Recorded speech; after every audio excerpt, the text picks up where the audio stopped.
Hey guys, tonight we're stepping into a world where wedding bells didn't always mean joy, where a bride's trembling hands weren't from excitement, but dread. The Middle Ages dressed fear in lace and called it tradition. And tonight we'll walk straight into that flickering candlelight to see what truly waited behind the veil. Before we begin, take a moment to hit like and subscribe, but only if you really connect with what I create here. And as always, drop your location and local time in the comments. I love knowing where and when you're listening from.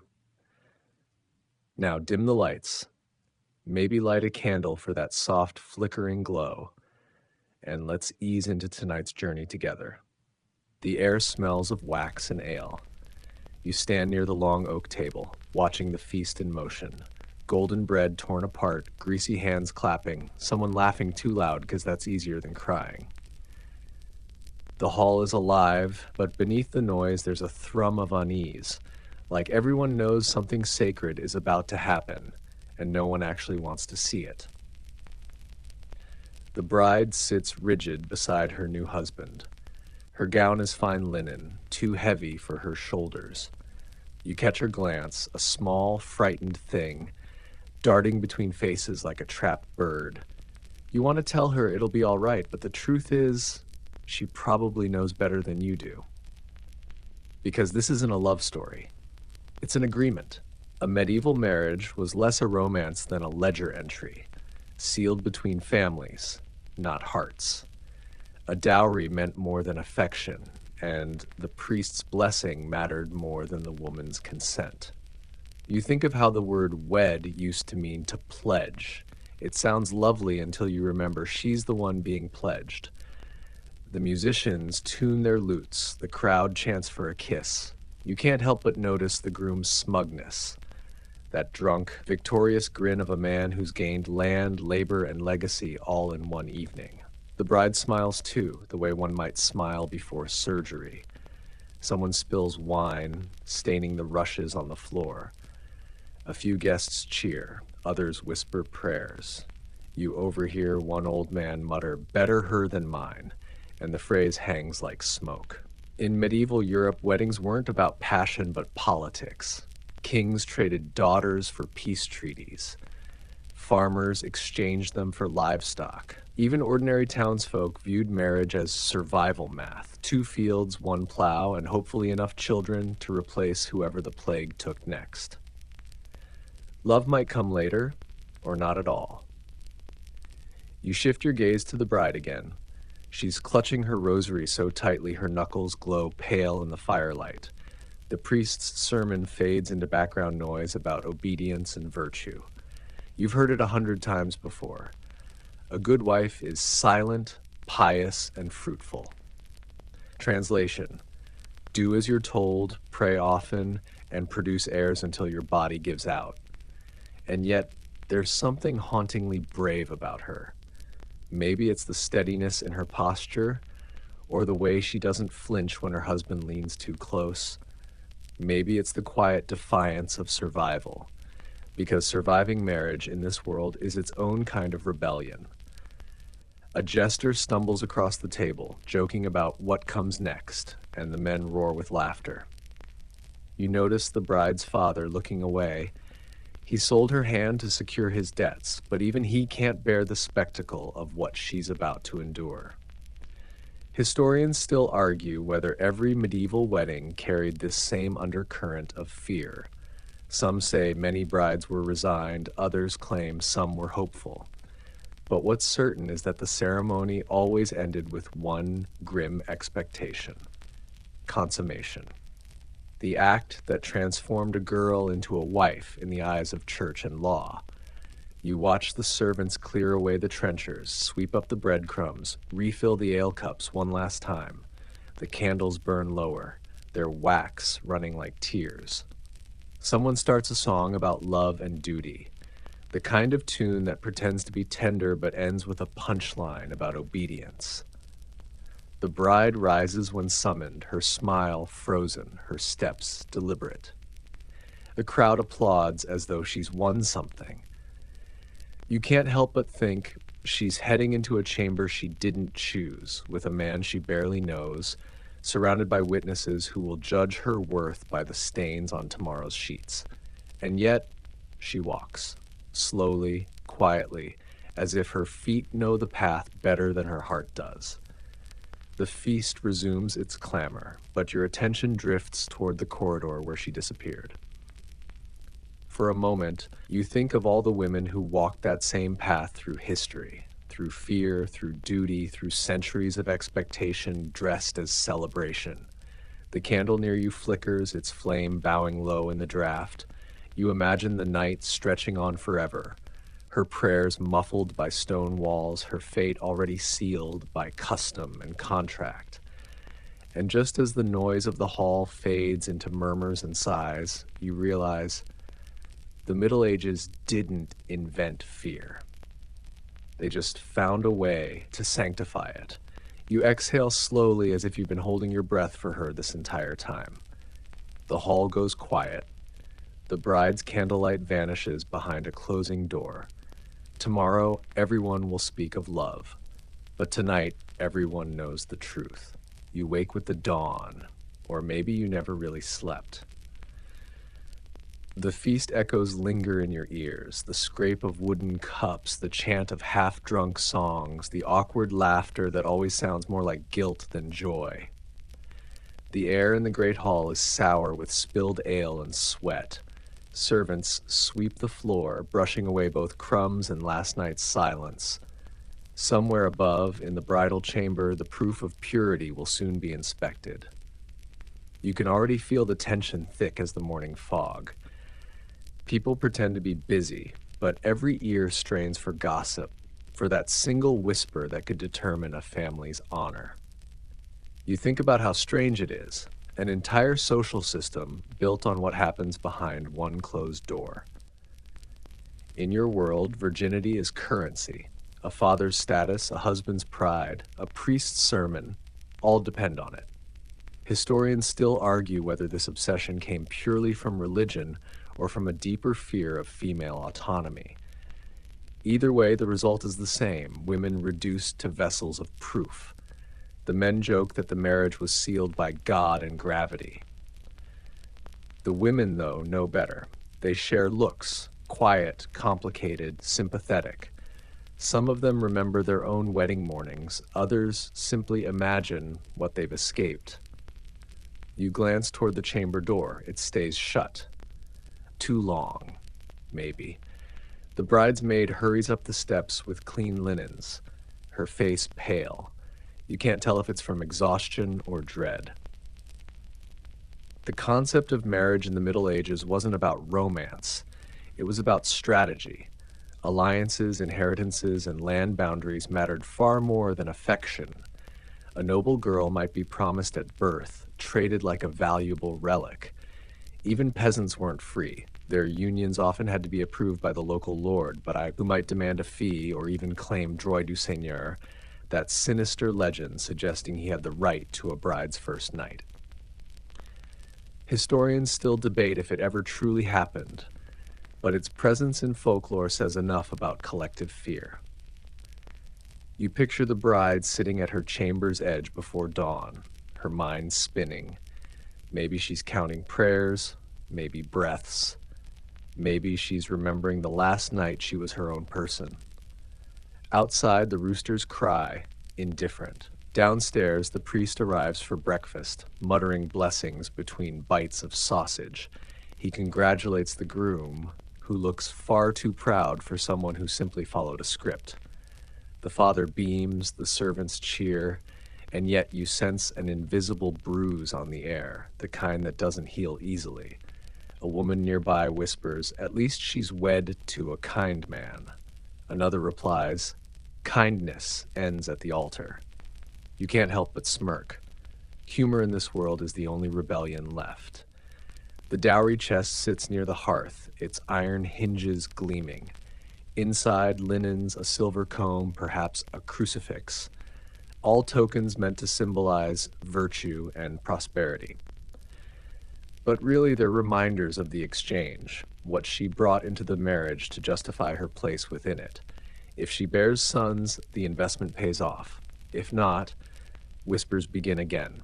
You find yourself tracing the edges of the table, noticing how many initials are carved into it. Lovers, guests, long-dead relatives. Generations of people leaving marks to prove they were here, that they mattered, even if they were forgotten by the records. The bride appears at last. Her face is expressionless, pale as the morning bread. The women surround her, fussing, smiling, pretending not to notice her trembling. Someone offers her milk. Someone else slips her a charm, a small iron key said to protect a wife's womb from evil spirits. You wonder if it can protect her from a husband.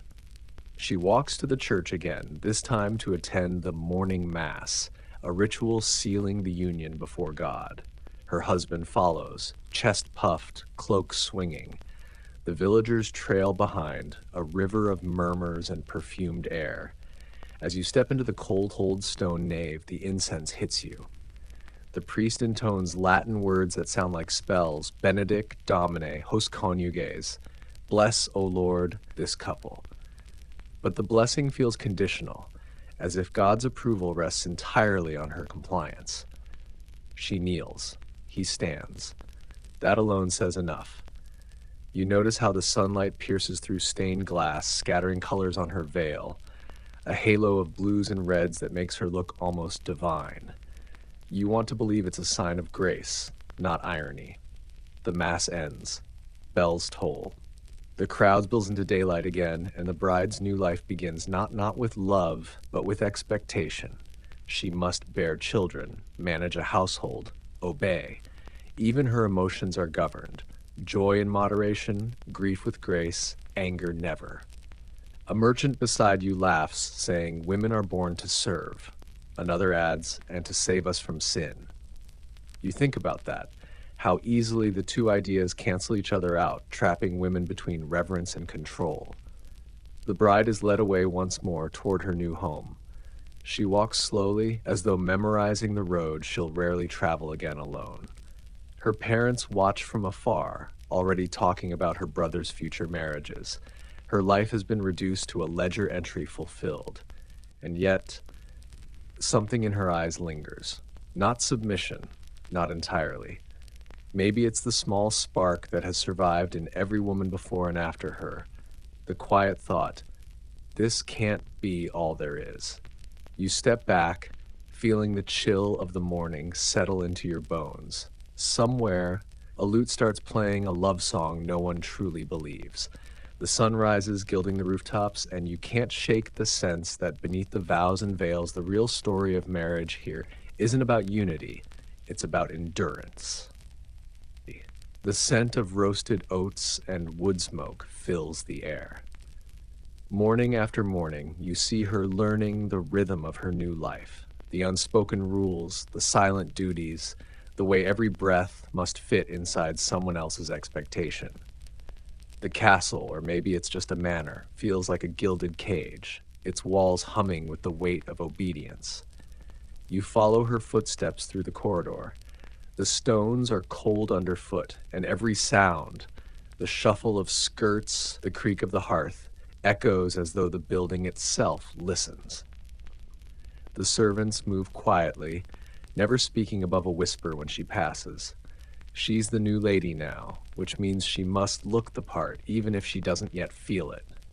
Breakfast is served on a wooden board. The husband eats first, as custom demands. She waits, hands folded, eyes lowered. A single nod from him gives her permission to touch her food. You feel the stiffness in her shoulders, the forced stillness of someone trying not to draw notice. Marriage here is theater, a script rehearsed through generations. The husband provides, the wife obeys. He controls land, livestock, and law. She manages bread, linen, and silence. And though the church preached that both husband and wife were equal in the eyes of God, the fine print was clear. One was master, the other vessel. Historians still argue whether medieval women saw this hierarchy as natural or endured it out of necessity. But watching her, you can tell it's not peace, it's practiced survival. Her maid helps her dress. Layers upon layers, camise, kirtle, overdress, girdle, veil. It's like she's being wrapped for preservation, not comfort. When she looks at her reflection in the small polished metal mirror, she doesn't smile. She just studies the stranger looking back.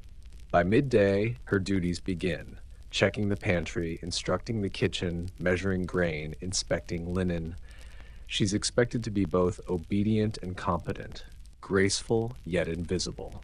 You admire how she manages, how she memorizes the house within days, how her voice, though soft, carries quiet authority when she speaks to the servants. Still, beneath that composure lies tension. Every glance at her husband's chair reminds her that even in her own home, she's a guest of his favor.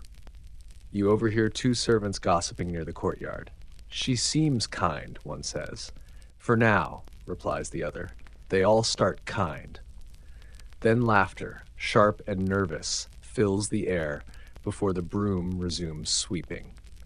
Outside, the villagers gossip too. They judge her walk, her dress, her fertility, as if all three predict the household's fortune. She is now public property in the eyes of rumor.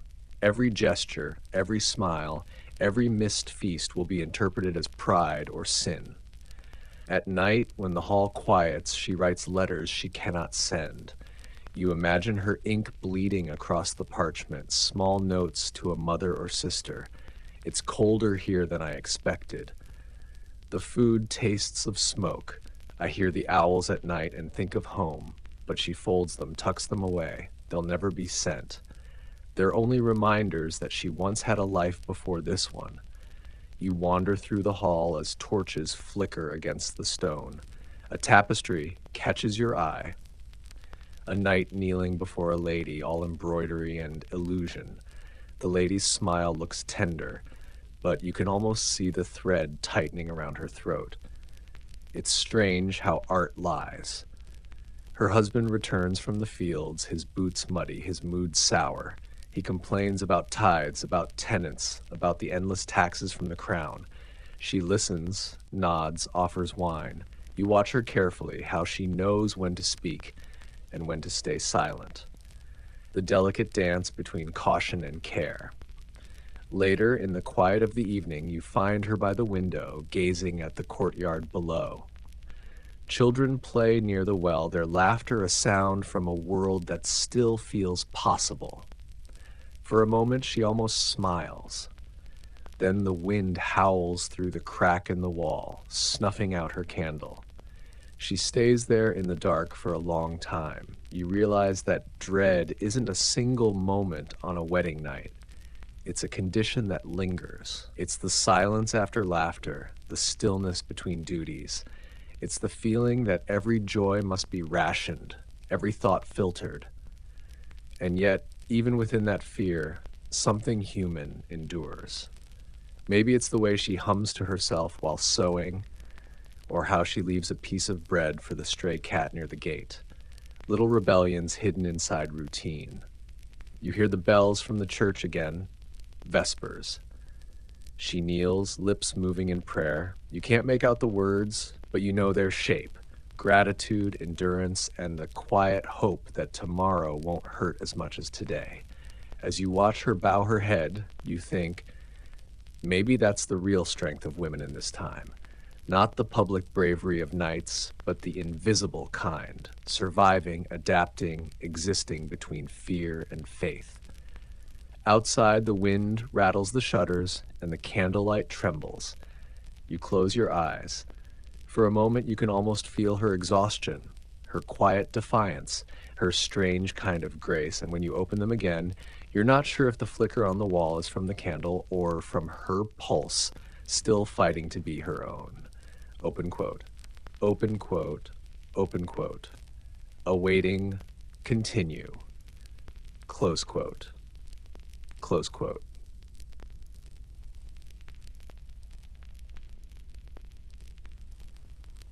Section 4, the days blur together now, a rhythm of bells, chores, and small talk. Every morning begins with the toll of the church tower. Every night ends with the hiss of candles being snuffed out. You begin to notice how the castle never truly sleeps. It just hums quieter after dark. Somewhere, a servant coughs, somewhere else, a baby cries, and beneath it all, you can almost hear her breathing, shallow, steady, resigned. Tonight, there's another feast. You watch as the great hall fills again, lords in fur cloaks, ladies wrapped in silk, men boasting about hunts and harvests. The smell of roasted goose and spilled ale clings to everything. But tonight isn't celebration, it's observation. Everyone is watching her. The new wife, the proof of alliance, the young woman whose future has already been translated into gossip. Her husband laughs too loudly at his own jokes. He's already had too much wine. The guests pretend to find him charming. They must. He controls the land they depend on. She sits beside him, smiling on cue like a candle kept up upright by will alone. You lean closer, catching the rhythm of conversation.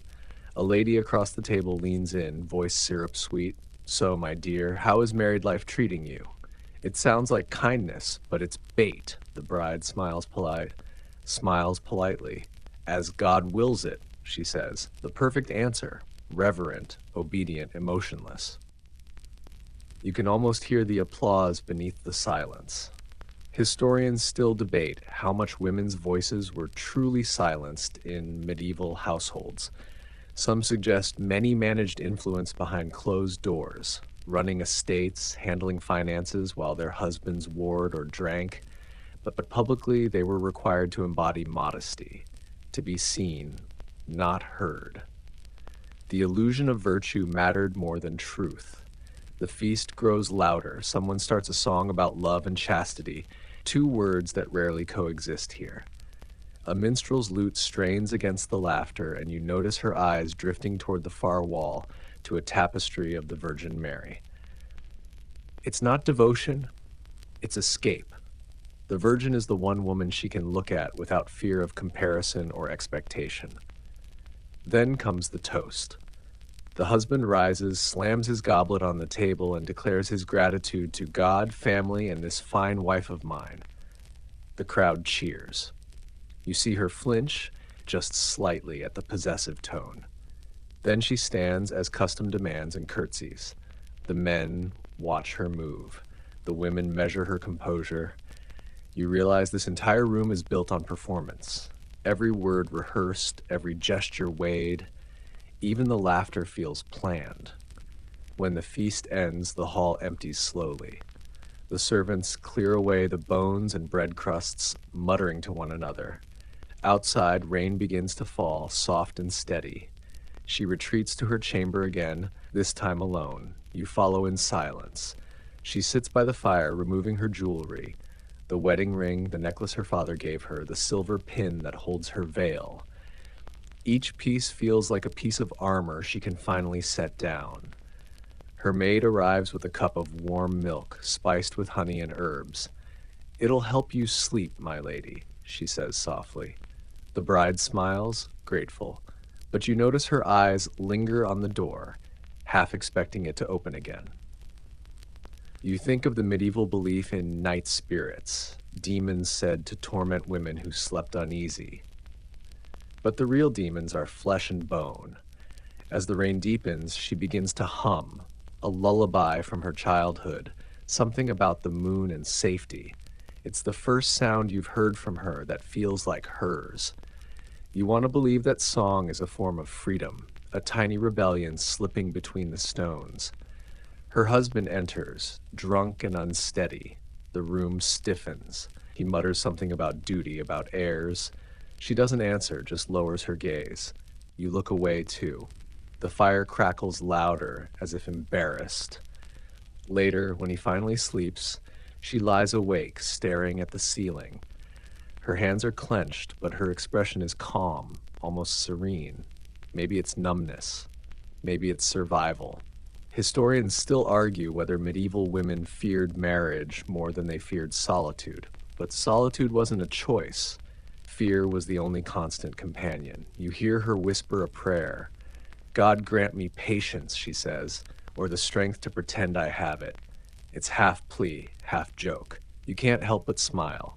Even in despair, there's humor, the most human act of all. Outside, thunder rolls across the moors. The shutters tremble. The firelight flickers and fades. You sense the night stretching endlessly, a loop of quiet endurance. But somewhere deep inside her, beneath duty, beneath fear, something stirs, the smallest spark of self refusing to die out completely. And in that flicker, that fragile heartbeat of defiance, you realize she's not broken. Not yet.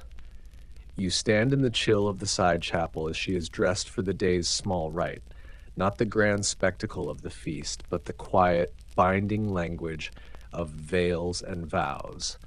Linen whispers over linen. A fine mesh veil falls like morning fog, turning her features into a rumor of a face. You can see her eyes through it, though, calm as lake water when the wind forgets to breathe. The maid smooths the edges, pins the fabric with fingers that know exactly how to move in crisis, as if a well-placed pin can hold a life together. The veil isn't just pretty, it's policy. You've heard the women say it keeps away envy, dust, and badly timed tears.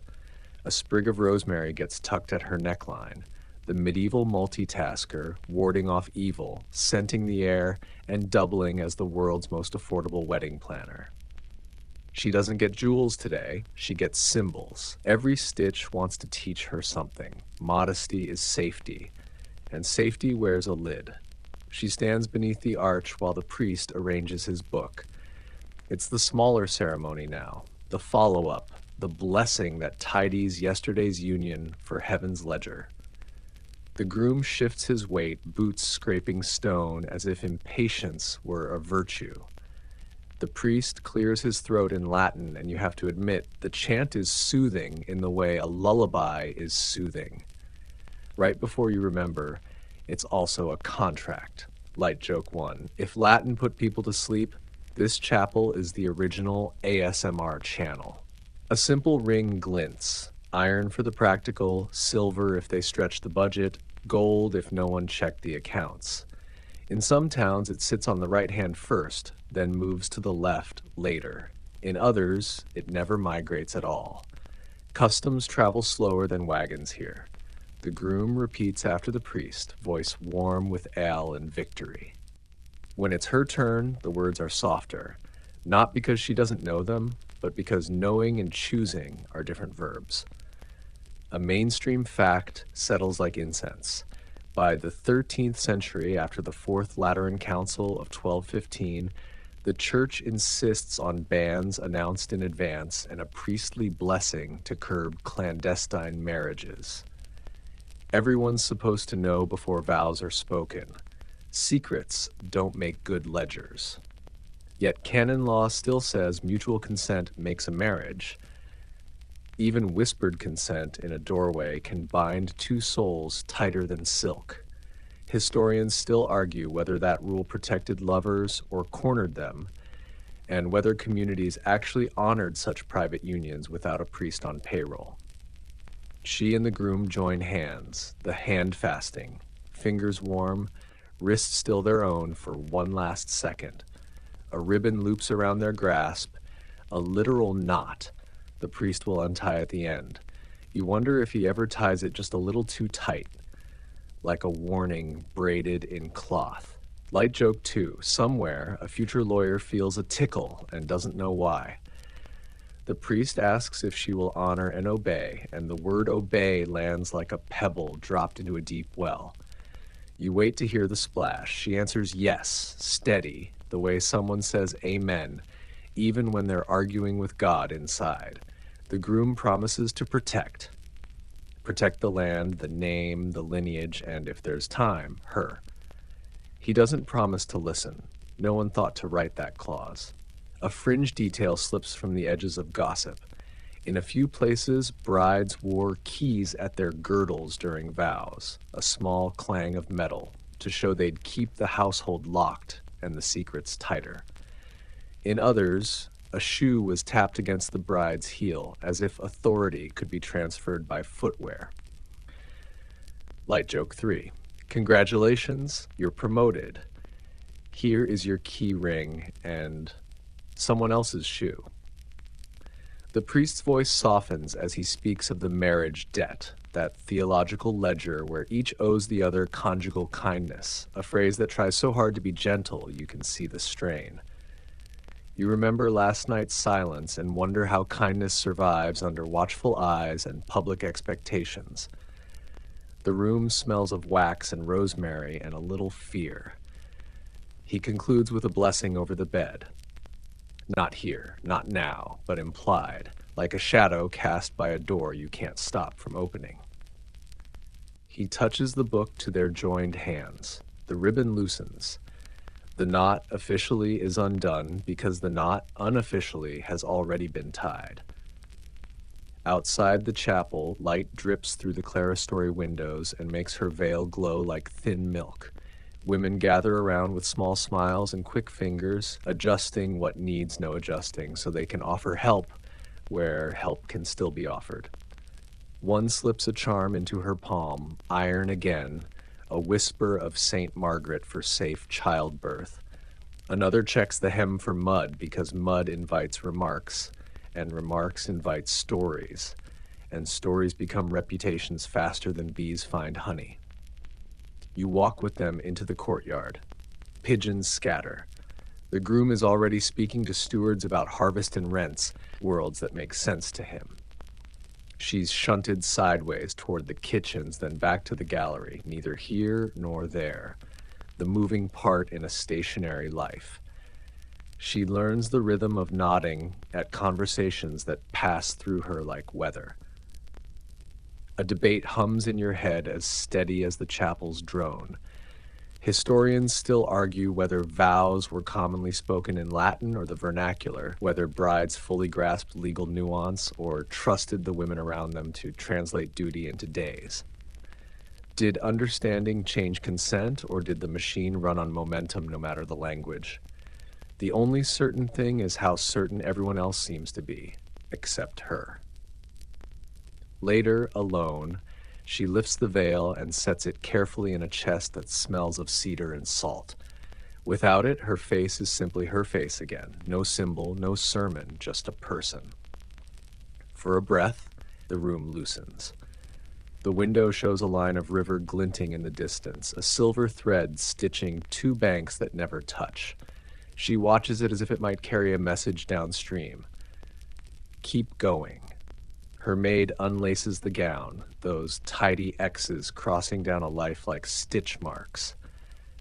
There's a tenderness in the quiet, the hush of linen, the soft scrape of a comb drawing through hair.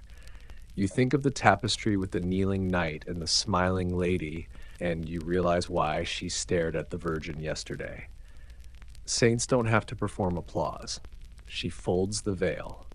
She places the ring against the fabric for a moment, metal on cloud, then slides it back onto her finger with the smallest sigh. That's the sound a vow really makes. Not thunder, not bells, just a soft exhale that says, I will try to survive what I signed without signing. The corridor beyond the door keeps breathing. Servants carry bread. Someone laughs at a joke you missed. The world refuses to notice how a life just tilted a few degrees and won't ever sit level again. You think of how vows are supposed to be promises, but here they feel like bridges, sturdy from a distance, swaying when you're the one on them. Some people sprint across, some crawl, some freeze halfway, staring at a river they weren't allowed to choose. She keeps walking. Not brave, not cowardly, simply moving. Sometimes that is the only verb left. Night will come, and with it the old expectations, the tally sheets, the public silences.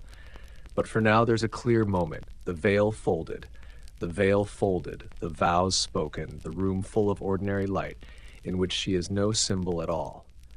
Just a woman breathing, eyes open, remembering that her body is still hers between instructions. And you, standing in the doorway, breathe with her. 1, 2, 3. The vow didn't grant safety, it granted a map. The edges are smudged. The roads aren't paved, but the path moves forward, if only because time refuses to do anything else. The candles have burned low again, their wax curled like withered petals. You can smell the smoke before you see it, faint, oily, clinging to the drapes. The feast is long over, but the night still remembers. You hear the faint creak of floorboards above, followed by muffled laughter and footsteps. The servants whisper. You already know what's coming. The bedding ceremony. In this world, privacy is not a right. It's a rumor. The marriage isn't real until the crowd decides it is, and the proof must be public. You follow the cluster of guests up the stairs, nobles and peasants alike, half drunk, half curious, fully entertained. They carry torches and ribald songs, because what's more festive than watching fear dressed as tradition? The bridal chamber door stands open. The bed is a heavy thing, carved oak with curtains thick enough to muffle guilt. Flowers scatter the sheets, lavender for purity, rosemary for protection, and rue for regret. Someone jokes that the room smells holier than a monastery. Joke one, at least monks get more sleep. The bride stands near the window, pale but composed. Her veil is gone now. Her hair, unbound, spills over her shoulders like a confession. The groom grins at the crowd, basking in the drunken approval of peers. He raises a cup to laughter, the eternal toast of possession. To heirs and holy knights. A woman near you murmurs something in Latin, a prayer, or maybe just pity. You realize how strange it is. This ritual, meant to sanctify intimacy, turns it into theater. Even the priest stands aside, pretending this is all somehow sacred. The church insists that consummation is what transforms words into marriage. Without it, the vows are parchment. With it, they are chains. The couple is escorted to bed by friends. Yes, escorted. It's called the bedding ceremony, a practice documented across Europe, though historians still argue how literal it was. In some places, witnesses stayed until the first kiss, then left. In others, they waited for proof of performance, often checking sheets at dawn. In noble houses, the pressure was worse. Lineage demanded evidence. You watch as laughter fills the room. The women strip the bed curtains back. The men cheer. The bride sits stiffly at the edge of the mattress, her eyes locked on the candle flame. The groom jokes about duty again, because men always find humor where women find fear. A chambermaid steps forward, offers her a cup of spiced wine. She drinks it too fast. Maybe she hopes it will blur the edges. Maybe it already has. You can almost feel her heartbeat pulsing through the air, that trapped bird rhythm. Someone shouts, "Leave them to it," and the crowd begins to file out, slower than necessary. You linger at the threshold because leaving feels like betrayal. The last thing you see is the bride turning her head slightly, as though she's watching herself from somewhere far away. Outside, the corridor buzzes with speculation. Will he manage? Is she pure? Do you think? You stop listening. You're already sick of the way every conversation becomes a tally of innocence and strength. The custom of inspecting the bloody proof will come with dawn. If the sheets bear the mark, honor is preserved. If not, suspicion blooms like mold. Families have been ruined over it, lives undone. Some women prepared for this, a small prick of a finger, a hidden vial of chicken's blood. Folklore full of tiny, desperate acts of self-defense. Fringe tidbit, in one 14th century village record, a midwife was fined for providing proof cloths too often. Apparently, even miracles have supply limits. You stand at the top of the stairs, listening to the hum of life returning below, servants cleaning, laughter dying. The night settles again. You think of her behind that closed door, of how every bride carries this same dread, generation after generation. Historians still argue whether women of her time accepted the ceremony as normal, or whether silence was simply their armor. But you don't need archives to know that fear this old leaves fingerprints on memory. You sit by the dying fire and imagine her whispering a prayer, not to saints or angels, but to time itself. Let it pass quickly. The candle beside you burns low. The flame bends and wavers as though straining to listen. You can almost hear her breathing again, steady and small, the rhythm of endurance. And then, finally, quiet. Outside, the rain has stopped. The castle exhales.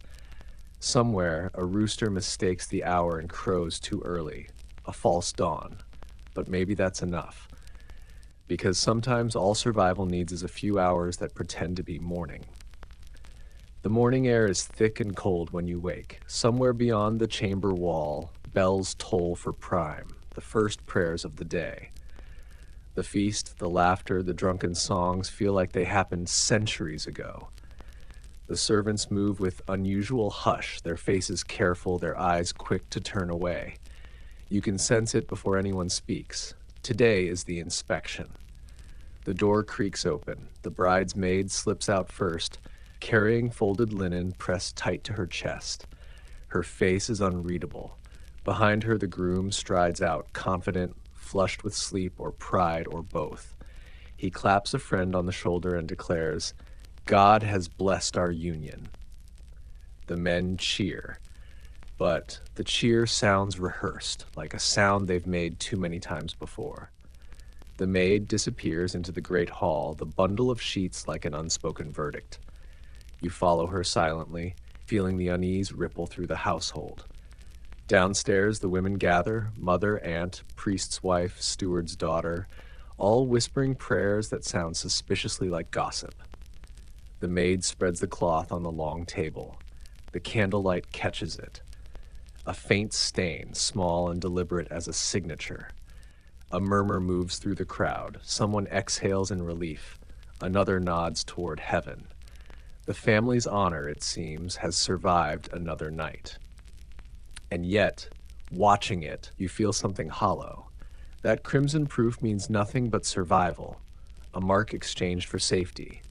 Not love, not joy, just permission to keep existing. Historians still debate how universal this practice was. Some claim the blooded sheet was more symbolic than real, performed only for nobles. Others insist it was common even in villages, part of the morning ritual. Whatever the truth, you know one thing. Its purpose wasn't proof of faith. It was proof of control. You glance at the bride. She stands at the edge of the hall, hands clasped, eyes down. She looks neither proud nor ashamed, just tired. The kind of tired that starts in the bones and never leaves.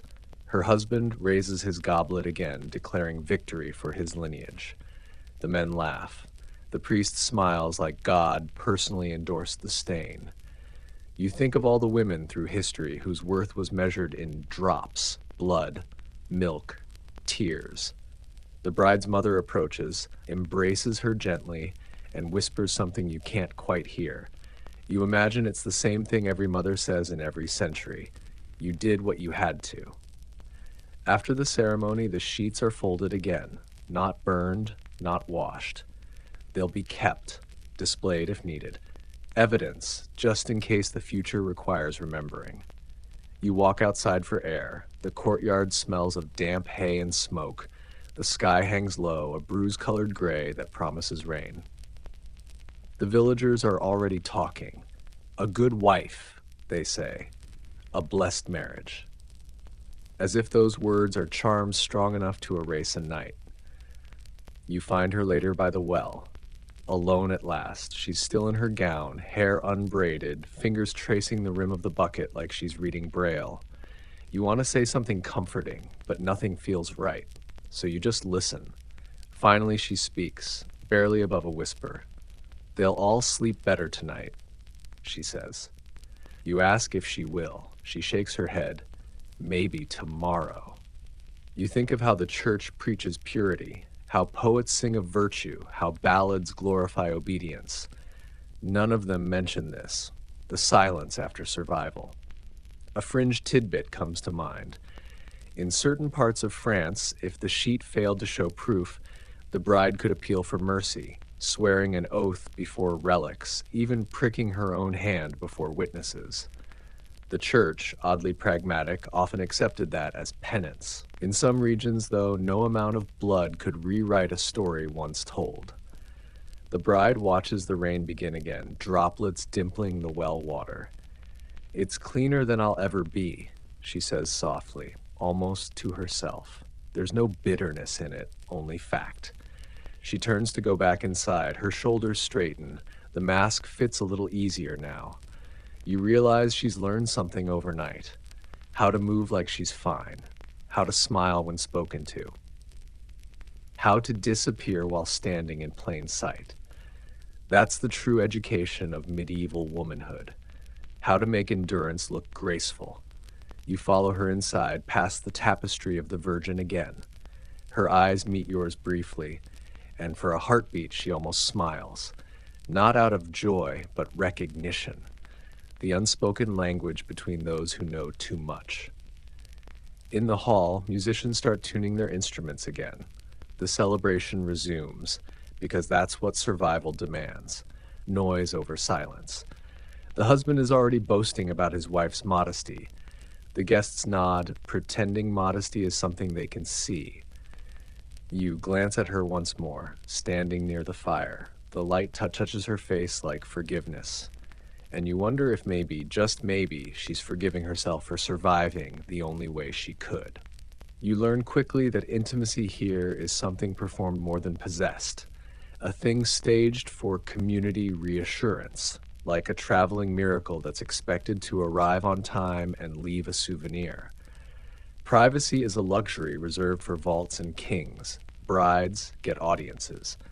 You follow the story as it moves from chamber to courtyard, from rumor to ritual, until the whole village is involved, as if the marriage bed were a public square with better curtains. All morning the talk circles the same sun, the sheet, the stain, the good signs. Yesterday's veil is folded, yesterday's rosemary has gone dry, but today the crowd still wants its proof affirmed by witnesses, retold by neighbors, and endorsed by the priest the way coins are tested by biting. You watch people act like jurors who already know the verdict and just want the drama that makes it feel earned. Here's a plain mainstream fact to anchor you. Across late medieval and early modern Europe, the bedding ceremony, or some cousin of it, appears in sermons, house books, court records, and song. Sometimes witnesses escorted the couple to the bed and stayed for the first kiss or blessing. Sometimes they shuffled out and waited until dawn to inspect cloth. Sometimes nothing happened, but a lot of singing and a door closed a little too late. Historians still argue whether the most intrusive versions were everyday village routine or rare noble pageants that survived in gossip because scandal always squints brighter than normal life. In this hall, the intrusive version is the one everyone pretends to know by heart. A cousin swears she stood outside a door once and heard the exact moment he proved himself. Light joke 1, incredible hearing. Somewhere a bat files for unemployment. A steward claims his brother's friend's wife saw 3 marriages judged by true sheets, as if he's a herald of fabric. You try to play along, nodding at the right words, but your stomach knots. You remember the bride by the well, tracing circles on the rim like she was practicing halos she'd never get to wear. A fringe custom sneaks in from the ale bench, the stocking throw.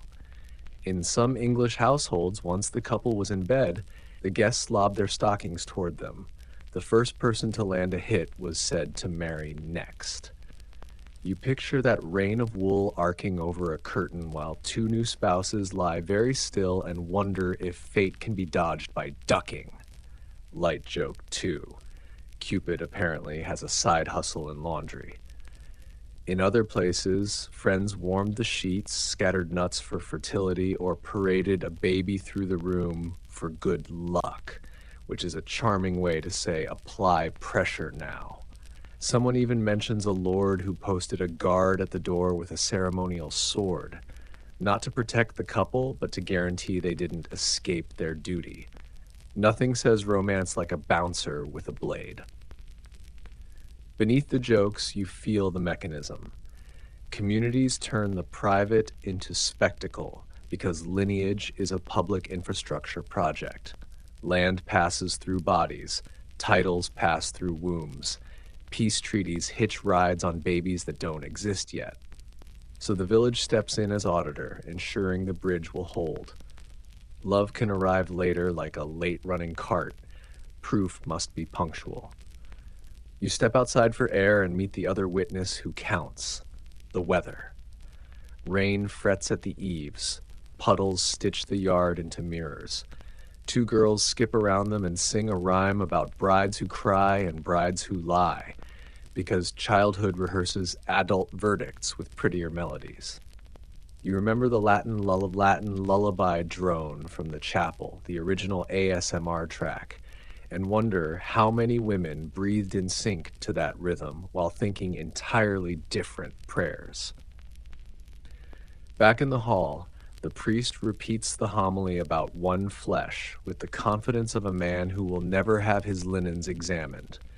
He blesses the couple again, then tells a parable about Saint Margaret and the dragon, because saints defeat monsters and wives are meant to imitate saints.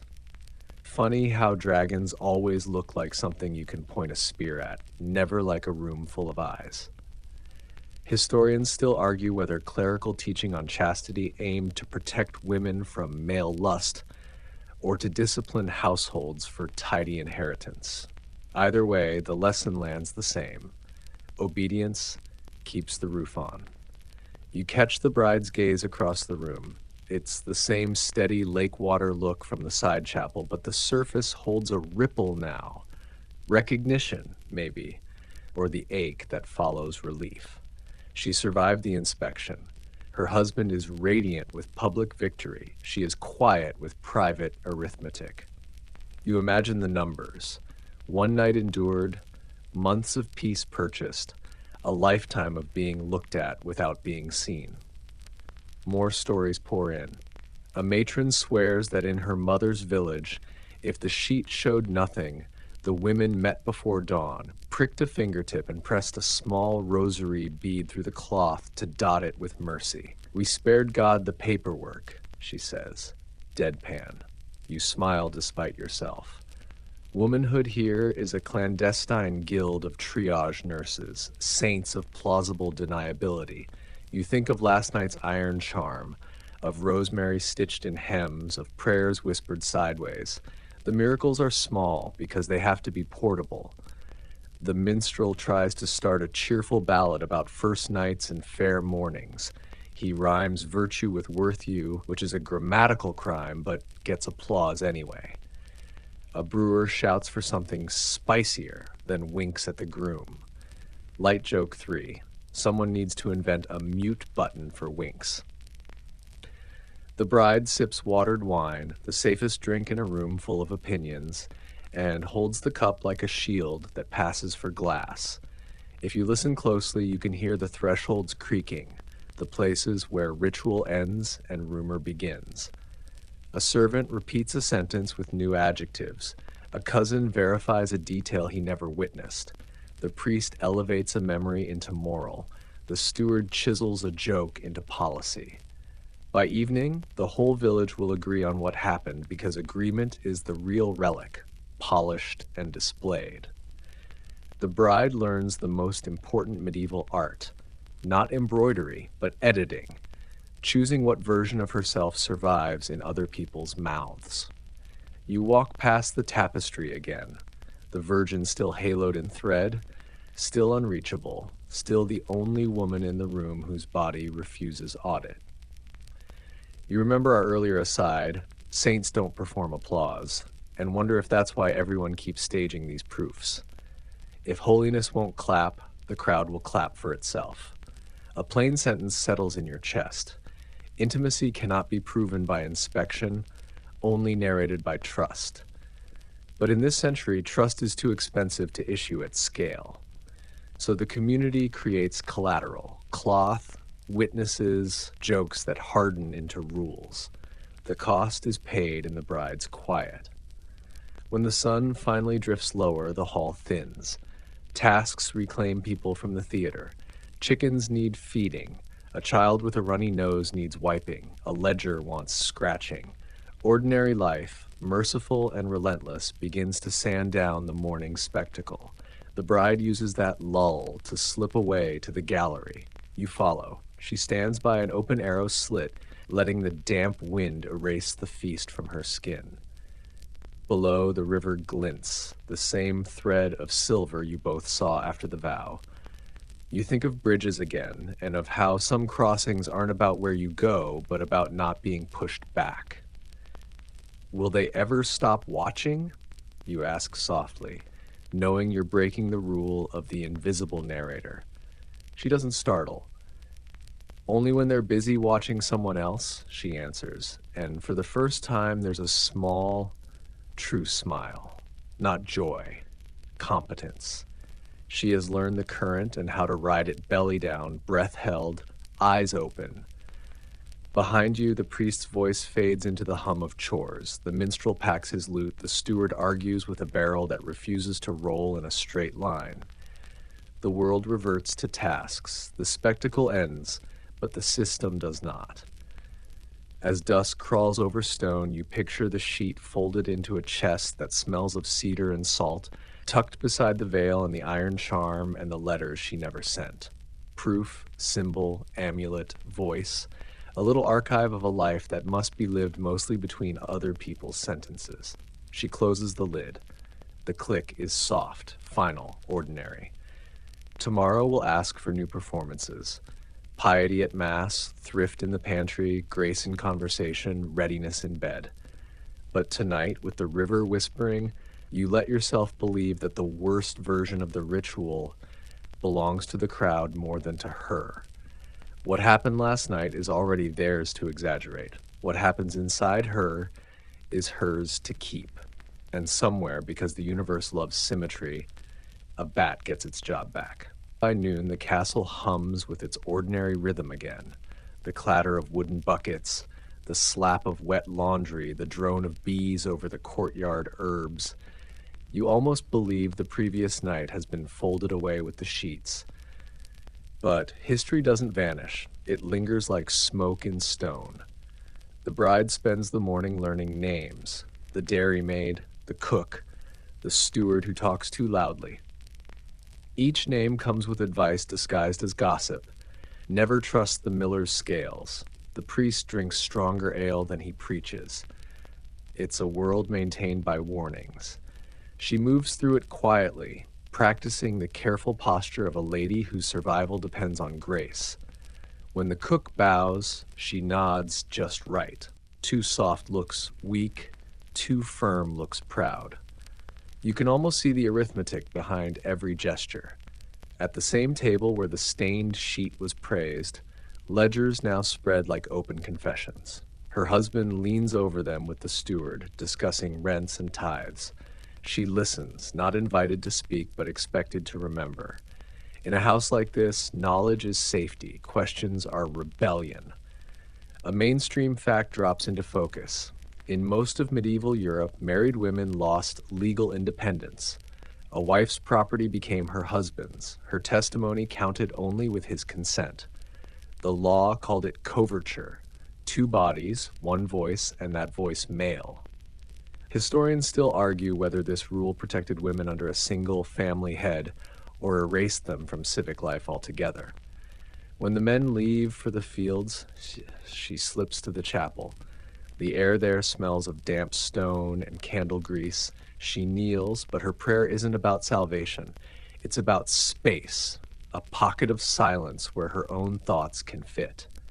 She whispers a psalm, not for God's ears, but to remind herself she still has a voice.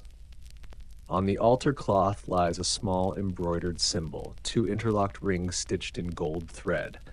The priest says it represents unity. She sees a lock. Still, she traces it gently, as if touching it might teach her how to turn the key. Back in the courtyard, the laundress is wringing linens. She hums a tune that everyone in the village knows, a love song so old it's outlived its meaning. Light joke 1. In this century, even heartbreak gets recycled. The bride joins her for a moment, sleeves rolled, fingers red from cold water. For once, no one corrects her posture. The laundress, older, pragmatic, eyes half amused, murmurs, "First week's the hardest. After that, you just keep breathing." The bride nods. "How long does it stay hard?" The woman laughs. "I'll tell you when it stops." They share that brief laugh, half warmth, half warning, and it sounds more honest than anything said in the hall. As the afternoon fades, children chase each other across the courtyard, scattering hens. One small boy slips, falls, cries, then laughs again. She watches him and smiles. Maybe motherhood will feel like this, fear and laughter sharing a single heartbeat. But the thought turns heavy. Every woman she's met has lost someone to childbirth. Some survived once, a few twice, none without scars. The priest says pain is Eve's punishment. The midwife calls it wages for creation. You can see which theology women actually believe. She walks to the herb garden where rosemary and rue grow together, purity and regret side by side. The scent is sharp like memory. She picks a sprig, rubs it between her fingers, and slips it into her pocket. Fringe tidbit. Certain midwives taught brides to steep rosemary in wine to steady the womb. It was equal parts medicine, magic, and hope. The church frowned on such knowledge, too close to witchcraft for comfort. Yet priests still called those same midwives when their own sisters labored. Hypocrisy has a long shelf life. Light joke 2 expires never, best stored at room temperature hypocrisy. As dusk creeps in, her husband returns from inspecting fields. His boots drag, his face is ruddy with wine and sun. He nods toward her, the gesture of someone acknowledging property that's performing well. "The tenants respect you," he says. She answers softly, "I hope to earn it." He seems satisfied, which in this world counts as victory. Later, she sits by the hearth sewing, needle through fabric, thread pulling tight, rhythm steady as a heartbeat. You realize it's the same skill she's applied to her entire life. Small, precise motions holding the seams of survival together. Historians still debate whether medieval wives found comfort in these quiet domestic crafts or whether they masked deeper restlessness. Some call it artistry, others imprisonment with nice stitching. She pricks her finger, a bead of blood wells up. She presses it to the fabric, leaving the smallest stain. It looks almost like a flower. She smiles faintly. Light joke 3. Congratulations, you've invented abstract art 4 centuries early. The night deepens. From somewhere upstairs, a minstrel's distant song filters down.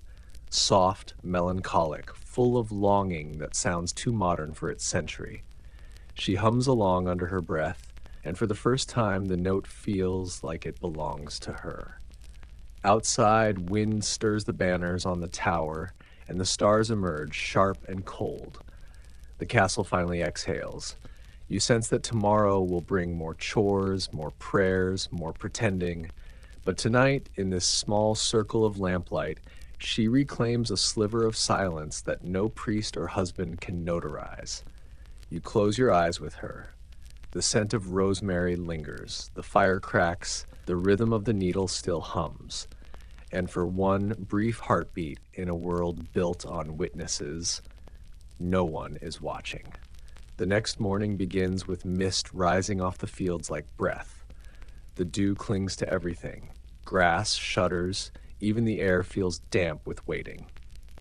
You hear the rooster too early again, his cry cutting through the gray. The castle stirs slowly, yawns of servants, a bucket clanging against the well. She wakes before her husband. Her hair smells faintly of ashes from the hearth.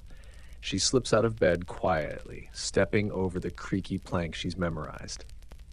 The maid already waits in the corridor, eyes down, holding warm water and a linen cloth. Morning rituals are sacred here, not because they're holy, but because they're predictable. She washes in silence, the chill making her flinch. Her reflection wavers in the basin, pale and tired, but alive. You realize that survival in this age doesn't mean strength, it means rhythm. If you can repeat the pattern, you endure. At breakfast, she joins her husband at the long table. He's cheerful today, a good sign, though it always means something for her to manage.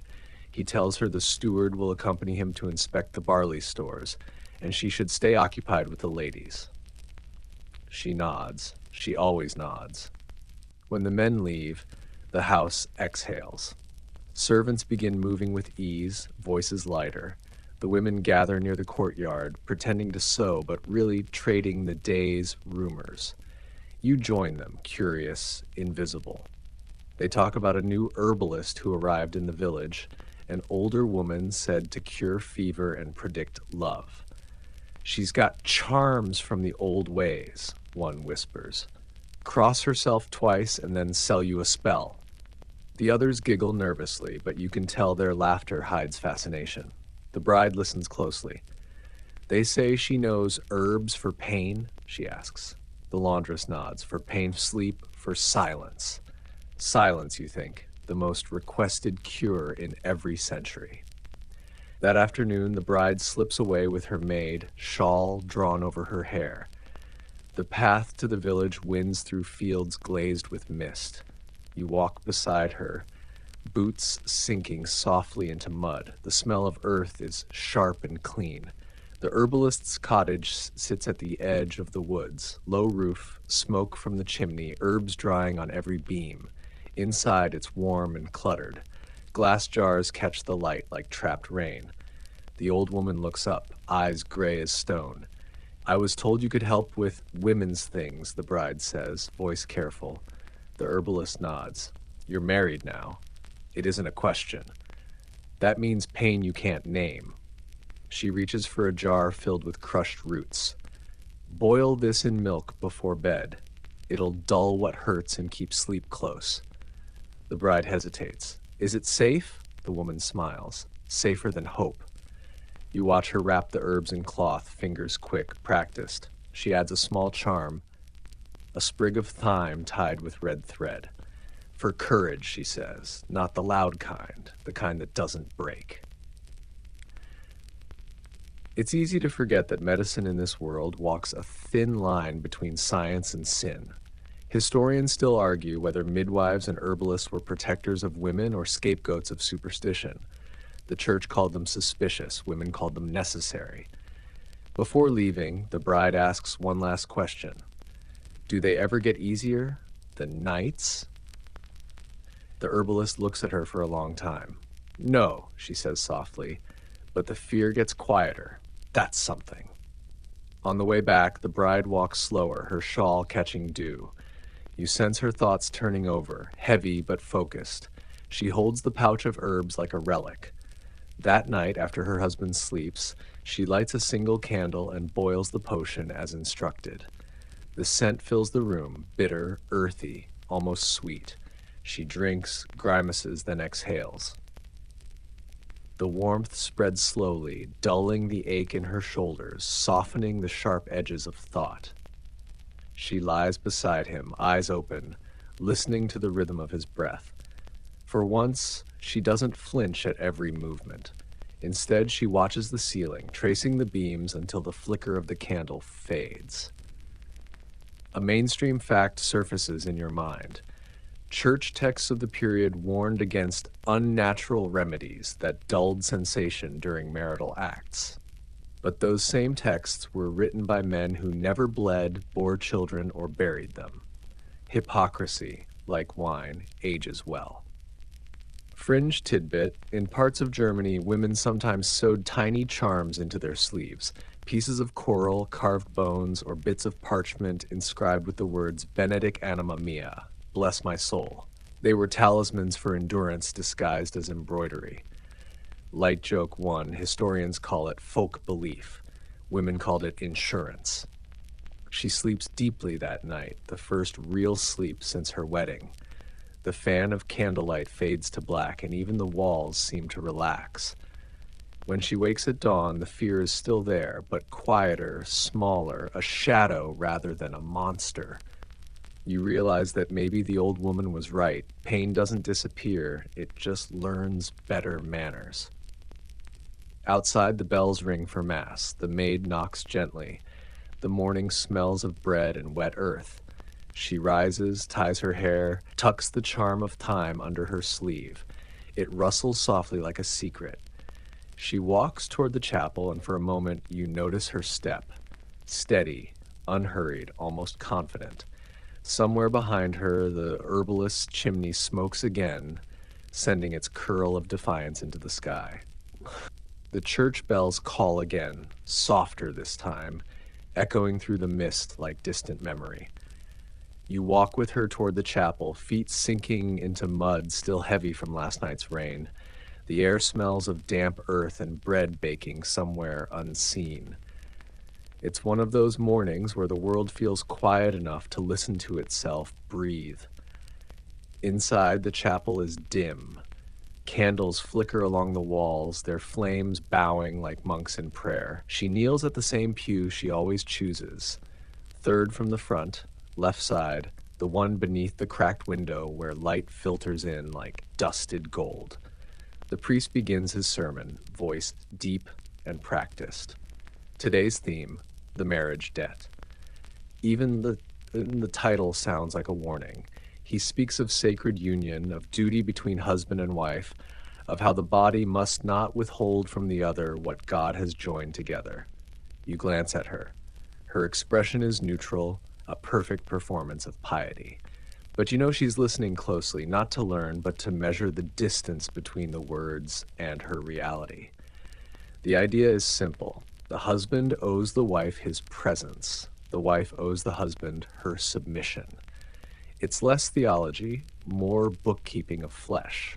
A mainstream fact. Medieval theologians like Thomas Aquinas described marital relations as both holy and dangerous, a necessity for procreation but perilous for the soul if enjoyed too much. Pleasure, they said, must serve purpose. You imagine these same men, ink-stained and celibate, writing rules for women they'd never touch nor truly see. Historians still argue whether such doctrines were meant to protect women from lust or to remind them that their consent was already purchased with vows. You watch her hands tighten on her rosary. Maybe she's asking the same thing. The priest quotes Paul, "The wife hath not power of her own body, but the husband." The congregation murmurs amen. You hear a faint laugh, someone thinking this funny, perhaps reassuring. You can't tell if she hears it too. When the sermon ends, she lingers behind. The chapel empties, leaving the smell of beeswax and stone. You see her rise, move toward the altar, and kneel again. Her whisper is almost soundless. If this is holy, why does it hurt? There's no answer, just the creak of old wood. The saints stare down from painted panels, all serene, all sterile. None look like her. She leaves the chapel quietly, sunlight now pushing through the clouds. The air outside feels fresher, though the sermon still clings to her like dust. She walks through the orchard, the hem of her dress brushing wild thyme and nettle. You catch the faintest smile on her lips when a bee buzzes too close and she waves it off like an old friend. Back at the manor, she sits at the long table where her husband writes letters, his quill scratches, sealing business deals with other men. She waits until he finishes and asks if she might send a letter to her mother. He hesitates. Of course, but I'll look it over before it's sent. It's not cruelty. It's law. Married women cannot send sealed letters. Their words must pass inspection like goods through a port. She nods, thanks him. He doesn't see the faint flicker in her eyes. She's already writing a different letter in her head, one that no one will read but her. That night, she takes out a scrap of parchment and begins to write by candlelight. Not to her mother, no, to herself. You are still here. You breathe. They cannot take that from you. She folds the note and slips it into the chest with her veil and the charm of time. Light joke 1, medieval journaling, because therapy wasn't invented yet, but ink was cheaper than saints. Later, she joins her husband in the hall. Supper is simple, bread, broth, and wine. He talks of the harvest again, of taxes, of the king's wars. She nods, polite and practiced, adding small remarks about the kitchen or the hens. It's an odd kind of duet. He plays melody, she hums harmony.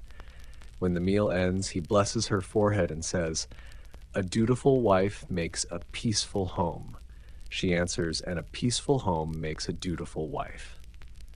He doesn't notice the irony, which is probably for the best. A fringe tidbit: some medieval writers described good marriages as balanced by mutuum dedum, mutual obligation.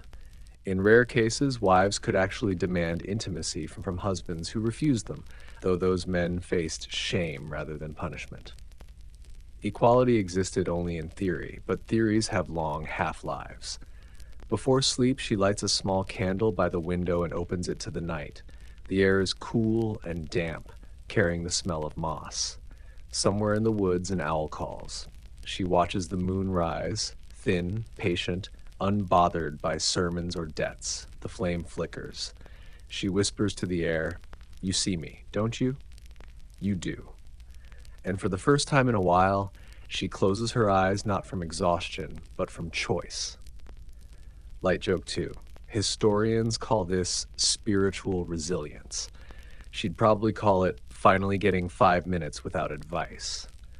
When morning comes again, you realize that despite everything, sermons, debts, silence, she's still writing her own kind of scripture, one line at a time, between chores, between glances, between breaths.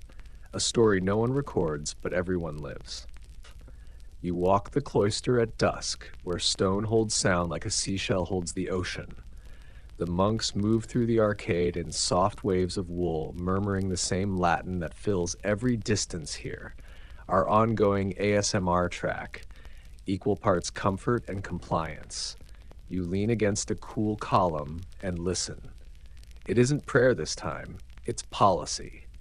They're debating the mathematics of sin and the bookkeeping of pleasure, drawing invisible borders around bodies as calmly as if sketching a garden. One monk taps a finger against a codex, a tidy brick of rules. The sacrament, he says, requires order. Another nods. Order requires limits.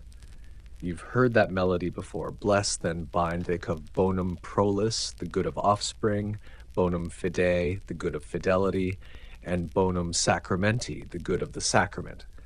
Aquinas' 3 goods of marriage, as if the human heart were a ledger with 3 neat columns. You picture the bride's chest where the veil, the iron charm, and the folded proof all sleep together, an archive of the same accounting in cloth and metal and breath. A mainstream fact floats down the corridor like incense. In 1215, the Fourth Lateran Council narrows the prohibited degrees of kinship and requires public bans before marriage, and at the same time commands annual confession for every Christian. It is brilliant governance.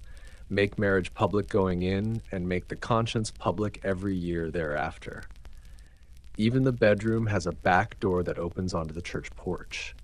The monks turn to calendars, days when marital intimacy builds families, and days when it somehow threatens the cosmos. Fridays, Lent, Advent, vigils, too many saints' eves to count. Not on fast days, one cautions, lest the flesh forget to fast with the soul. You imagine couples mapping affection around feast days, like travelers picking roads that won't flood. Light joke 1, if romance had a scheduler, it would be liturgical year, color-coded and mildly disappointed in you. They quote penitentials, those little handbooks of sin metrics, which assign penances with the confidence of a medieval app. Sleep where, when, how, and how often, followed by a prescription of prayers, bread and water fasts, and a promise to behave like a choir stall.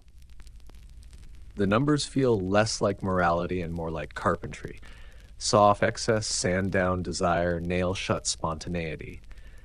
Historians still argue whether these rules shaped ordinary lives or merely papered over them, whether people obeyed, negotiated, or yawned piously and did what love or duty required anyway. You slip into the scriptorium where wax candles make halos on the desks. A young monk copies canon law with the tender focus of a baker scoring bread. He writes about impediments, consanguinity, prior vows, coercion, and you realize the church is both gate and locksmith. Its courts will later decide if a union was valid, if a promise was forced, if a bed was lawful. There's mercy in that sometimes. There's also management. A marginal note catches your eye. Cautio de impotentia. Precaution regarding impotence. The margins breathe quieter, but not kinder. Ecclesiastical judges can unmake marriages if bodies refuse the script. Witnesses may be called, physicians consulted, sometimes humiliations arranged behind closed doors. You step back from the desk as if the ink might bite. In a world where everyone watched the sheet at dawn, the church watched the arguments that followed. Light joke 2. Customer support for matrimony. Please hold while we escalate your ticket to the archdeacon. Outside, the bell for Compline sighs across the yard. The monks file in, and their chant threads the air with that familiar lull. Yet in the pauses between notes, you still hear other sounds. Quills, calculations, the soft clink of law tightening around lives. The bride across the village sets bread to rise and counts days on her fingers. Not just market days, but permitted days, safe days, days when prayer is louder than appetite. The ledger in the hall does the harvest math. The ledger in her head does the calendar math, and somewhere the priest does the conscience math at confession, making columns of sorrow and absolution. Fringe tidbit, whispered by a lay brother with a grin too modern for his haircut. Some parish handbooks advised confessors to ask whether spouses had kept propriety, then listed questions at a level of detail you'd expect from someone who has never dated but has drawn a very enthusiastic map. The same manuals warned priests to keep questions prudent and short. Pastoral care with a built-in pause button. As ever, the human solution, ask less, or the line at the confessional wraps around the nave. You walk the inner garden, roses pruned to obedience, lavender disciplined into borders. A senior monk remarks that gardens are visible virtue.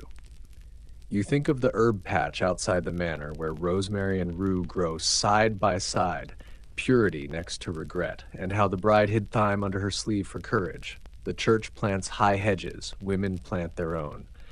A conversation blooms near the refectory door. Is a bride who consents under family pressure truly consenting? One monk asks. Consent is a word, another replies. Families are facts. The sentence lands like a stone in a shallow pool. Historians still argue whether the church defended women by insisting on mutual consent or disciplined them by ratifying what fathers and lords had already decided. Reality probably did what it always does, a little of both, depending on who could afford a lawyer. Night presses in, velvet and patient. The prior, gentle as he is absolute, reminds the brothers to preach modesty and warn against excess. Excess is a generous word here. It often means laughter at the wrong time, a second cup of wine, a wife speaking first. You can almost hear the village rearrange itself. Women lowering voices, men quoting sermons, children learning which questions harvest praise and which harvest penance. You picture confession day. She kneels, speaks softly, asks whether fear can be a sin if it wears obedience. The priest absolves her with the warm mechanics of sacrament, grace applied like a salve he didn't personally have to make. He tells her to pray, to be patient, to remember the goods of marriage and the glory of motherhood. He does not tell her the small secret you both already know, that sometimes survival is holier than rule-keeping, and that courage can look exactly like quiet. Light joke 3. If saints are measured by endurance, half the village qualifies. We just forgot to paint their halos because everyone was busy checking linens. On the walk back to the manor, the road gleams with last rain.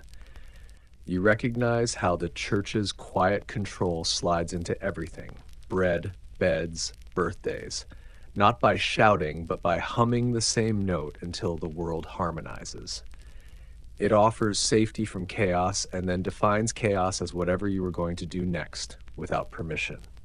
And still, within its walls, kindness happens. Baptisms sung sweetly, widows fed from alms, candles lit for dangerous labors. The ledger has two sides, even when one is inked heavier. You pass the chapel window and catch your reflection layered with the painted Virgin, still unreachable, still unaudited. The bride, far across the yard, lifts the veil in her chest and touches the ring, then the charm of time, then the scrap of parchment where she wrote to herself, "You are still here." A tiny counterliturgy, a private creed. By the time the cloister falls silent, you understand the shape of the power that stiffens this century. It is administrative tenderness, blessings tied to boundaries, absolution paired with schedules, mercy wearing a measuring tape. The monks have finished their debate. The rules will remain. But so you realize will the workarounds, the midwife's pouch, the coded letter, the garden of mixed motives, the prayer that sounds like breathing. Stone exhales. Candles gutter. The ledger sleeps, and somewhere in the dark, a woman decides, gently and absolutely, that she will keep a little piece of herself unnumbered. Morning breaks pale and thin, a watered-down gold spilling across the courtyard. She wakes to the sound of the small bell that calls the servants to work, but today she stays a moment longer beneath the coverlet, listening to the soft shuffle of feet beyond the door. The ache from sleep lingers. Not pain exactly, but weight, the kind that settles into bone when days start repeating too neatly. Downstairs, bread rises in the hearth. She breathes in yeast and ash, that modest perfume of survival. The steward brings news from the fields, early frost, maybe a poor harvest, and her husband swears under his breath. She says nothing. Fear has learned discretion, yet the silence feels fuller lately. There's something in it, a seed of calm that grew the night she boiled the herbal milk. It has roots now. You can almost feel her steady herself around it like a tree around a stone. Later, she walks to the garden. The mist is thinning, the sky a cold blue polished by wind. Bees hover above the rosemary. She hums again, the same half-remembered lullaby that once soothed her through darker nights. The maid hums with her, shyly. For a moment, they sound like sisters. Today she will visit the village midwife. The priest calls the woman dangerous. The women call her necessary. You follow along the muddy road. Chickens scatter, children shout, the ordinary world grinding on. The cottage smells of smoke and dried lavender. The midwife's hands are stained with plant dyes, fingers clever as if each nail remembers its own alphabet. She looks at the bride and nods once. No titles, no bows. "You're healthy," she asks. "I think so," the bride answers. "But I don't sleep much." The midwife pours something dark into a wooden cup. "You will, when you stop counting hours and start counting breaths." She leans closer. "And you keep that time I gave you?" The bride nods. "Good," says the midwife. "It listens better than husbands." Light joke 1. Science has yet to disprove that claim. They talk quietly while grinding herbs, about moon cycles, about when to sow flax, about how babies sometimes choose to stay ghosts instead of guests. These aren't lessons from books, but from bodies, archived in whispers because libraries won't have them. A mainstream fact floats through your mind. By the 14th century, church courts were prosecuting cunning women for sorcery, even as towns secretly paid them to deliver children. The contradiction was almost policy, holiness outsourced to whoever didn't get caught. Historians still argue whether witch trials began as fear of female knowledge or just envy of its success. When they part, the midwife presses a sprig of mugwort into the bride's palm. For courage, she says again, the quiet kind. That night, the wind rises, rattling shutters. Her husband drinks heavily. A bad harvest means bad temper. When he finally stumbles to bed, she lies beside him, motionless. His hand falls heavy across her waist, but she doesn't flinch. She waits, breath shallow, until his snores even out. Then she slips from the bed, lights a single candle, and opens her small wooden chest. Inside lie the tokens of her life, the folded veil, the letter to herself, the iron charm, the sachet of herbs. She touches each one in turn, like counting beads of a different rosary. Then she adds the mugwort sprig to the collection. The smell is sharp, green, defiant. She closes the lid gently. Light joke 2. Somewhere, a saint sneezes, allergic to independence. She sits by the window, candle flickering over her face. The night outside is thick, but she doesn't fear it. She listens to the silence, that new ally. Somewhere an owl calls, somewhere a baby wails. The world continues, imperfect and alive. In the chapel tomorrow, the priest will warn against women's foolish remedies. He'll call obedience the highest virtue. She'll bow her head at the right moment and think about thyme and mugwort, about how small green things survive by growing close to the ground. She will smile faintly. The priest will mistake it for devotion. Historians still argue whether women like her believed in the spells they used or simply believed in themselves enough to try. The truth, you think, is easier. Belief isn't magic. It's method. She blows out the candle, the room settles. For a moment the darkness feels earned. Light joke 3. Insomnia cured, side effects may include enlightenment. You breathe with her as the last ember fades, and the word that comes isn't fear anymore. It's patience. Not the kind preached from pulpits, but the kind that waits without surrender. Outside, dawn begins again, uninvited and unstoppable. By the time the sun climbs high enough to touch the roof beams, the house is already busy. The clatter of copper pots, the rhythmic thud of kneading dough, and the steady voices of women trading both gossip and strategy. It's wash day again, the great equalizer of classes. Whether you're lady or servant, someone's hands end up raw. She joins them, sleeves rolled, her wedding ring gleaming wet as she works. Her maid laughs when the soap slips from her grasp and lands in the tub with a splash. My lady wages war on laundry, the girl teases. She smiles, really smiles this time. Someone must win something around here. Light joke 1. Statistically, soap wins most medieval battles. For a few hours, it almost feels normal. Just women, water, and sunlight slanting through smoke. No priests, no rules, no witnesses. They share stories of neighbors and saints, of pregnancies and fevers, of what herbs to boil when the nights ache too sharply. It's in these quiet exchanges that the real history of the village is written, not in parchment and wax, but in breath and laughter. Later, she walks the path toward the meadow beyond the orchard. The wind pulls her hair loose, and she doesn't fix it. The ground is soft from recent rain. Wildflowers press against her skirts as she passes. She finds the midwife there, kneeling among a patch of herbs that look half garden, half chaos. Saint's Day tomorrow, the woman says without looking up. Best gather what we can before the priest blesses the fields and curses everything in them. They work side by side, pulling sprigs of sage, fennel, yarrow. Each plant has a story.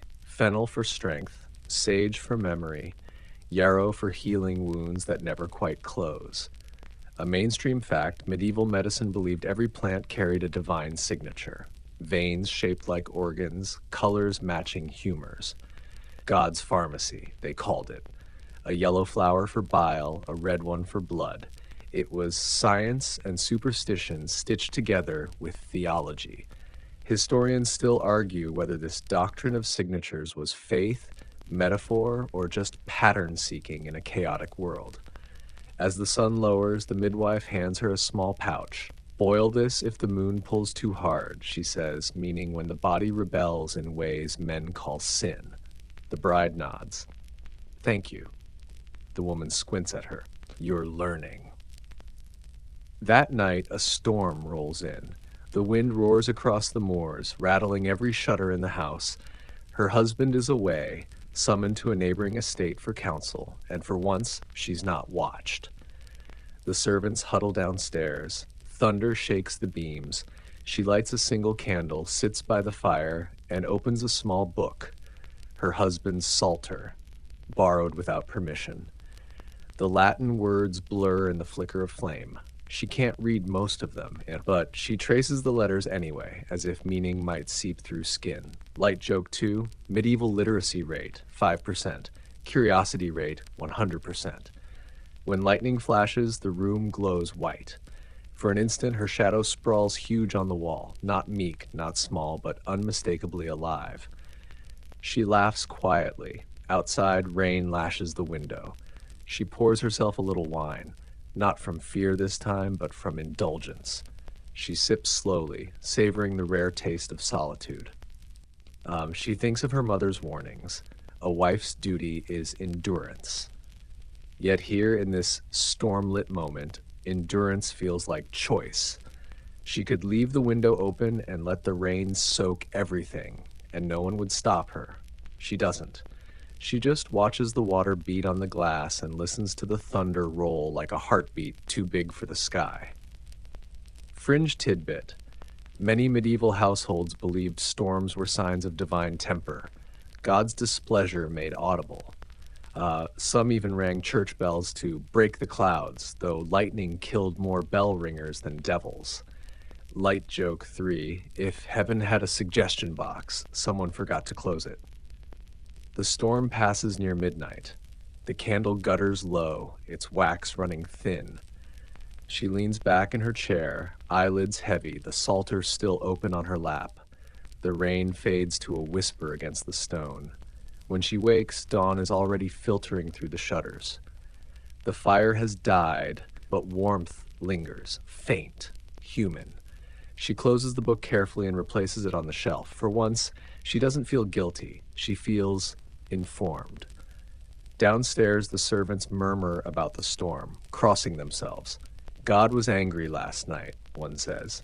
Maybe, she replies, or maybe he just missed the sound of thunder. They laugh, unsure if she's joking or blaspheming. She lets them wonder.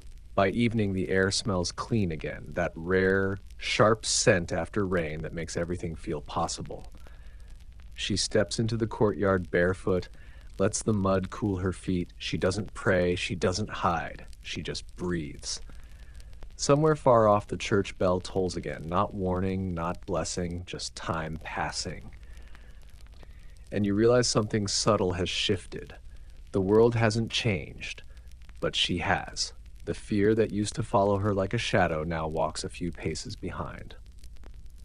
You cross the courtyard to the solar, that sunlit room where noble women are supposed to glow like expensive candles and never actually melt. The air is warm with beeswax and the faint tang of ink. The walls are stitched with tapestries of hunting scenes that forget to include women at all, as if deer voluntarily presented themselves to polite men with antlers for hats.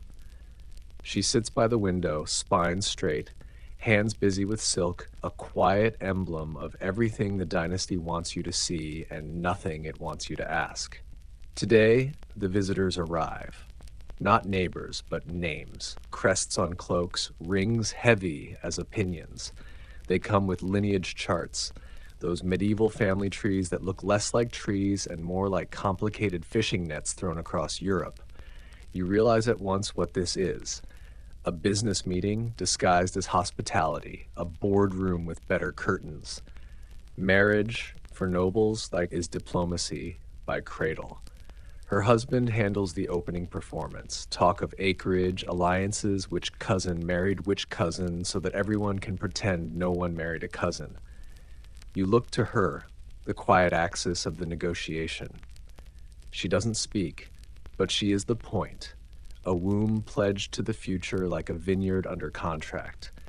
In the ledger of the realm, her body is infrastructure. Light joke one. Congratulations, you're both the bridge and the toll booth. A mainstream fact settles like a seal on parchment. In much of later medieval Europe, primogeniture funnels estates to the eldest son, while noble daughters carry wealth outward as dowry, and expect a dower, often 1/3 of their husband's lands, for maintenance if they outlive him.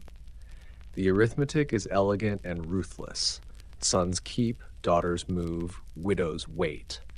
Historians still argue whether these rules locked women into dependence or, paradoxically, gave widows leverage as temporary landholders with real economic clout. Watching her, you can believe both truths at once. They unroll a long genealogy. Names loop and braid, treaties peek out between christenings.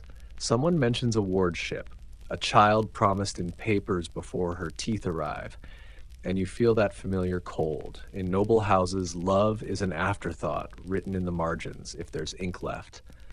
There's talk of a proxy ceremony, too. If a groom is at war or at sea, he marries by proxy, another man standing in for him while everyone nods as though bodies are interchangeable parts on the dynastic machine. Light joke 2. Some assembly required. Actual groom may vary. She pours wine with the grace of a coronation and listens. This is her particular cage, gilt, educated, and very much locked. She can read a psalter, play the lute, embroider a castle siege in 30,000 patient stitches, and recite French epics that somehow forget to pay their female characters. She knows how to ride a palfrey side saddle without wobbling, how to tell Spanish silk from Italian, and how to speak just enough in council to seem wise without appearing to advise. Education in her world is polish, not leverage, unless she becomes a widow. Widows, you've noticed, are the glitch in the chessboard, sometimes briefly powerful, always heavily watched. A messenger arrives with falconry news. The Mews have a new gyrfalcon, snow white and irritable. You think how apt that is. A fierce creature, hooded and tethered, trained to hunt for someone else's table. Around her waist, a narrow girdle bears a tiny object, a girdle book, a little devotional bound to be worn, fashionable piety that doubles as portable authority. Fringe tidbit, some noble women tucked charms or letters between its leaves. Part prayer, part private library, proof that even small books can hide large thoughts. Negotiations drift towards safer boasting. Whose harvest fared better, which cousin secured a royal audience, whether the king will call a levee. But the real conversation curls underneath, a whisper in the weave. If alliances wobble, she will travel. If sons fail to arrive, she will be discussed. If wars shift borders, she will become the border, a line redrawn by veils and signatures. After the guests depart, the steward brings wax tablets. She examines inventories, grain, wool, salt fish, the annual rent in peppercorns that sounds like a joke until you realize pepper can buy favors. She asks about the sheepfolds and the missing spinner. The steward blinks, surprised. Noble ladies aren't expected to notice absences unless they're heirs. But she has learned another truth of the noble woman's cage. If you know the hinges, you can oil them. If you know the locks, you can occasionally misplace a key.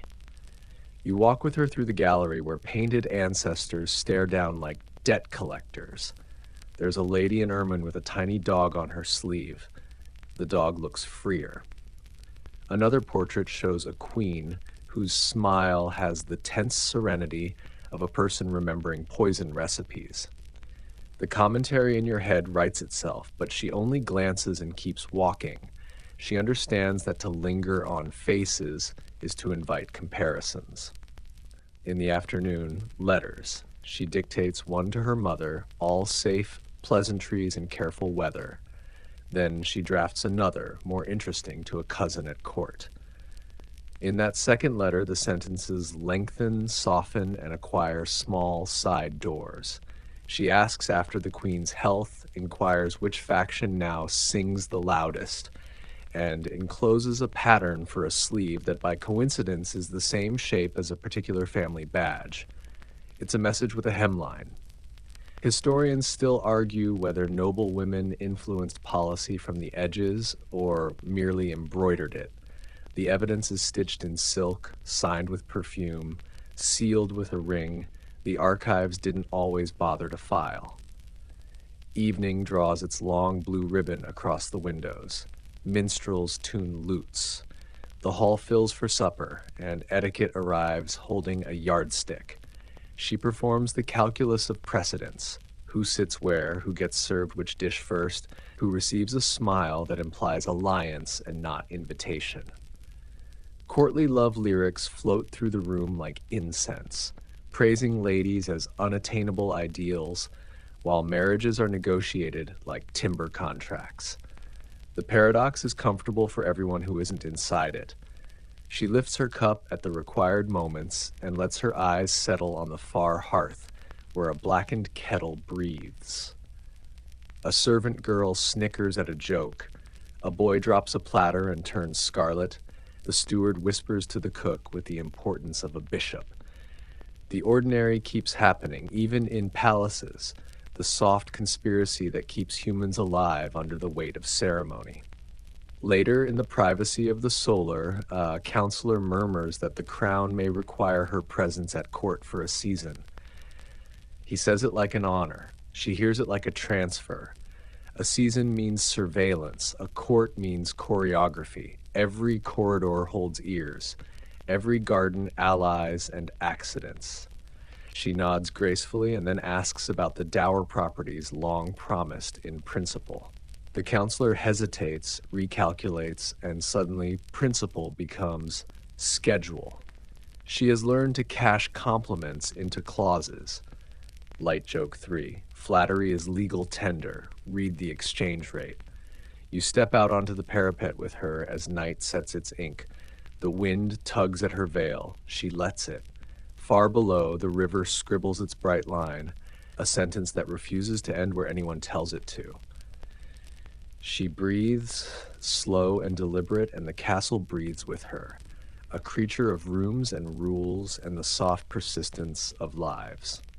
You think of Eleanor of Aquitaine riding between crowns, of queens who served as regents, of noblewomen who signed charters while men were at war. The chessboard metaphor flutters. Yes, pawns are pushed, but sometimes a pawn crosses the long board and becomes something else. Historians still argue whether those transformations were exceptions or maps. Standing beside her, you suspect they were both.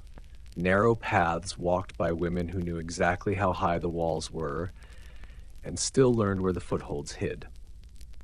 Back inside, she opens her little chest. Veil, letter, iron charm, thyme, mugwort, now a small roll of parchment. The draft of her dower rights written in her own unpracticed, stubborn hand.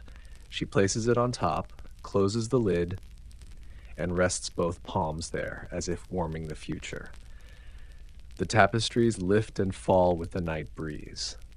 Somewhere, a jarfalcon in the mews clicks its beak, dreaming of white skies and open fields. You picture the hood slipping for an instant, the flash of a predator seeing everything. Then the hood settles back. The castle sleeps. And in the quiet, you understand the noblewoman's cage. Brilliant light, narrow door, keys in other pockets, and a woman inside who has begun to map the hinges. By midsummer, the air thickens until it feels like breathing through cloth. The peasants in the valley move slower now, their backs gleaming with sweat, their voices rising in short bursts of song meant to keep rhythm more than hope. From her window, she can see them, dots of motion in the wheat, a living tide that bends when the wind bends it. The manor itself hums with a different tempo, one of preparation and preservation. Grain must be stored, debts tallied, favors renewed before harvest ends. She moves through these days like someone learning two languages at once, one for guests, full of courtesies and half-truths, one for servants, brisk and plain. It's a skill noblewomen share across borders, a way of sounding obedient while quietly running everything that works. At the week's end, the steward brings rent rolls for her inspection. She traces each line with a finger, noting who owes hens, who owes coin, who owes prayers. The ink smells sharp, almost metallic. Her husband dismisses the numbers as trifles, but she sees what he doesn't. Every missing bushel is a whisper of revolt, every extra tithe a sigh of hunger. The ledger is a heartbeat, and it's skipping. A mainstream fact steadies in your head. In much of feudal Europe, noble households balanced precariously between abundance and famine. A few poor seasons could unravel entire estates. Women of rank, especially when their husbands traveled for war or court, often managed provisioning, taxes, and the thin diplomacy that kept torches off their gates. Historians still argue whether this made them accidental administrators or invisible rulers. Standing beside her, you suspect the answer is both. She folds the roll neatly. Double the barley sent to the village this week, she tells the steward. And tell the reeve to forgive last winter's arrears for the widows. He hesitates. My lady, the Lord. The Lord is hawking, and I'm speaking. The words fall soft, but the silence afterward is decisive. Light joke one. Somewhere a falcon sneezes, sensing its name in vain.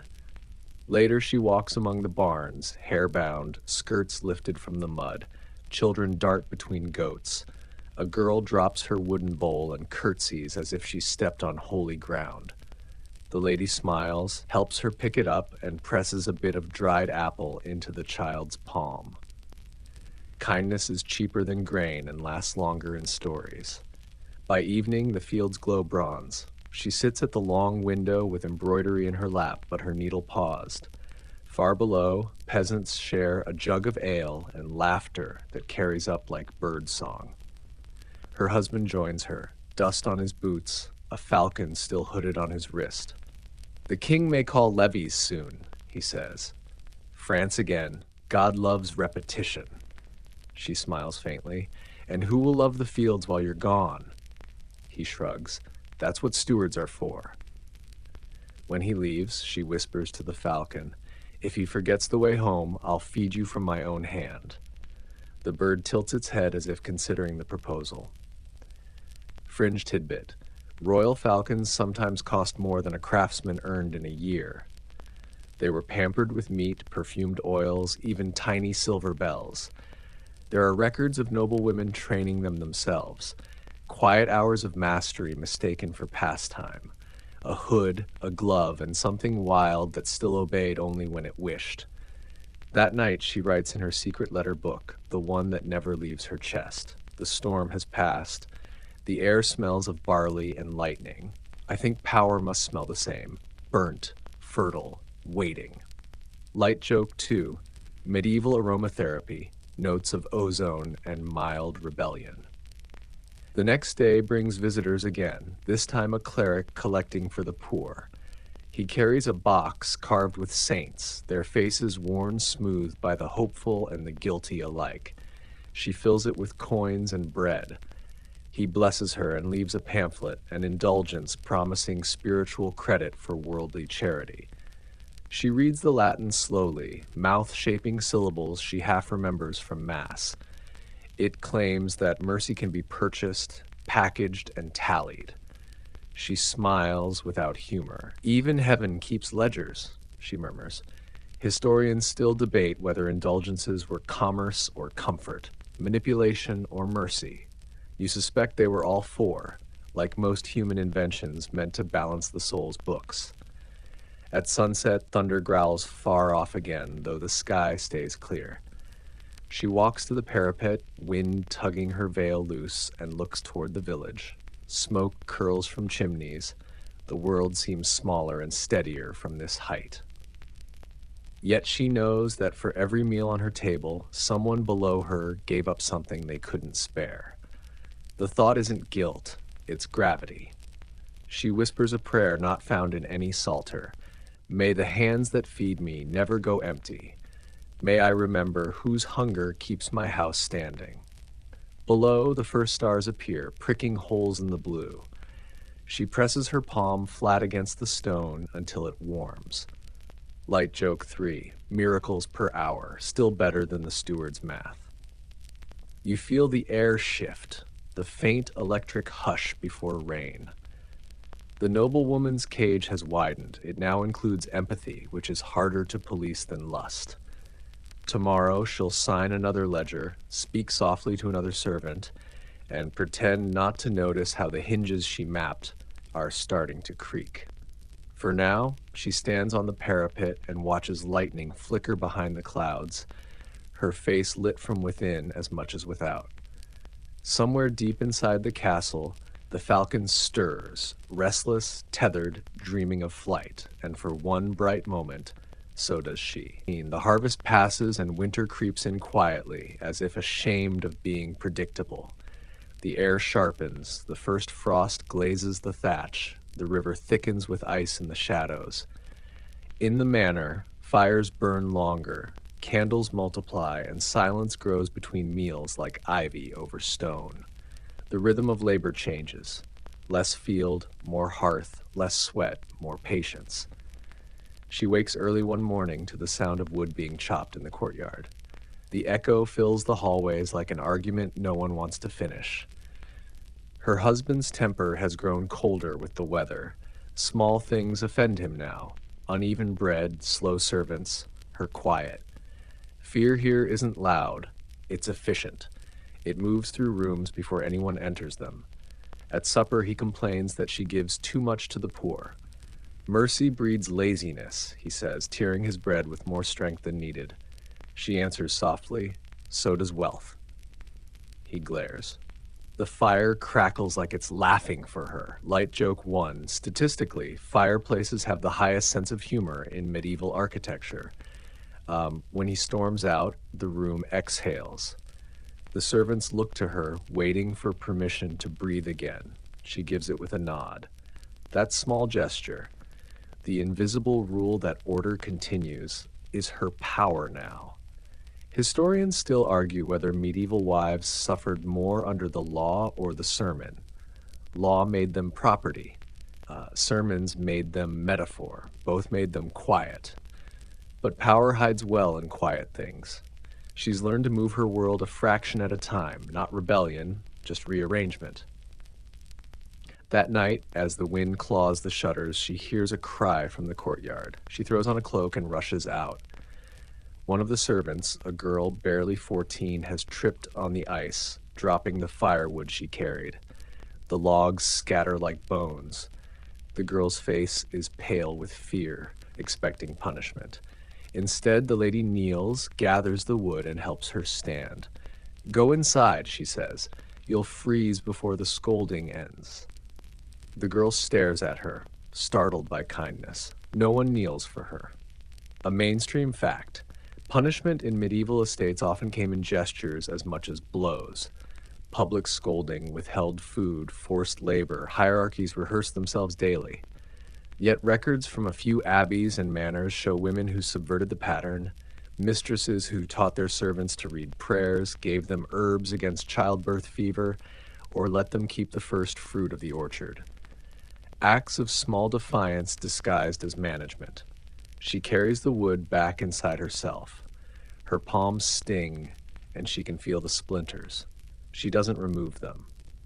The pain reminds her she's still real. By the next day, gossip has spread. The lady helped a servant. The steward calls it unbecoming. The priest calls it saintly. Her husband calls it nonsense. The village calls it hope. Light joke 2, when your reputation can't decide what it wants to be, you've achieved balance. A week later, a messenger arrives with news of nearby unrest. A band of peasants refused to pay taxes. The sheriff's men burned 2 cottages. Fear ripples outward like frost spreading across glass. The Lord wants order. She wants quiet. Those aren't the same thing. At dusk, she visits the chapel. No one else is there. She kneels before the altar, but her prayer this time isn't for salvation. It's for clemency. She whispers, "Let the ground rest before it rebels." Fringe tidbit: some medieval nobles believed that land itself could curse a family if its peasants were mistreated. There are chronicles of manor lords whose livestock died, whose sons fell ill, whose houses burned after unjust punishments, all written off as divine warning. Theology sometimes is just karma with better Latin.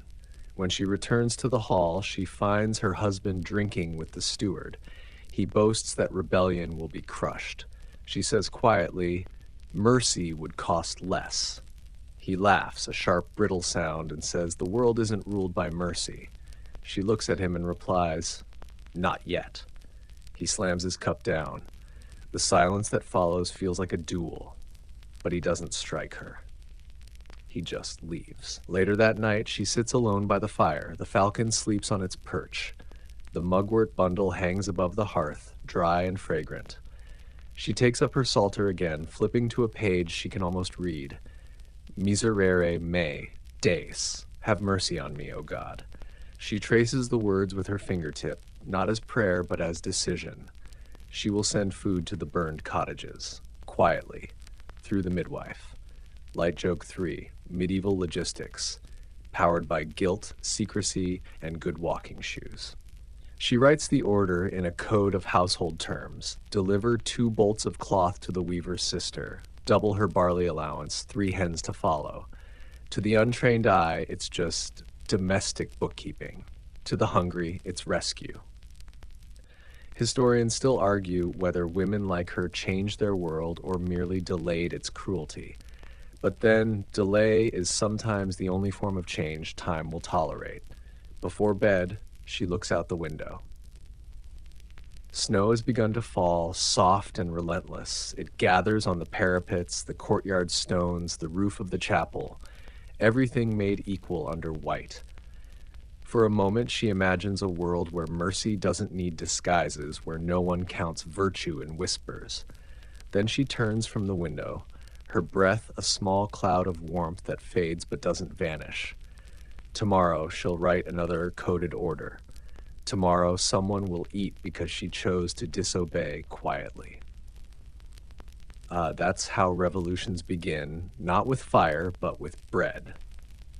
The first thing you notice is the drum, not a war drum, a belly drum, thumped by a palm, sticky with ale, the heartbeat of evenings that pretend laughter can do the work of mercy.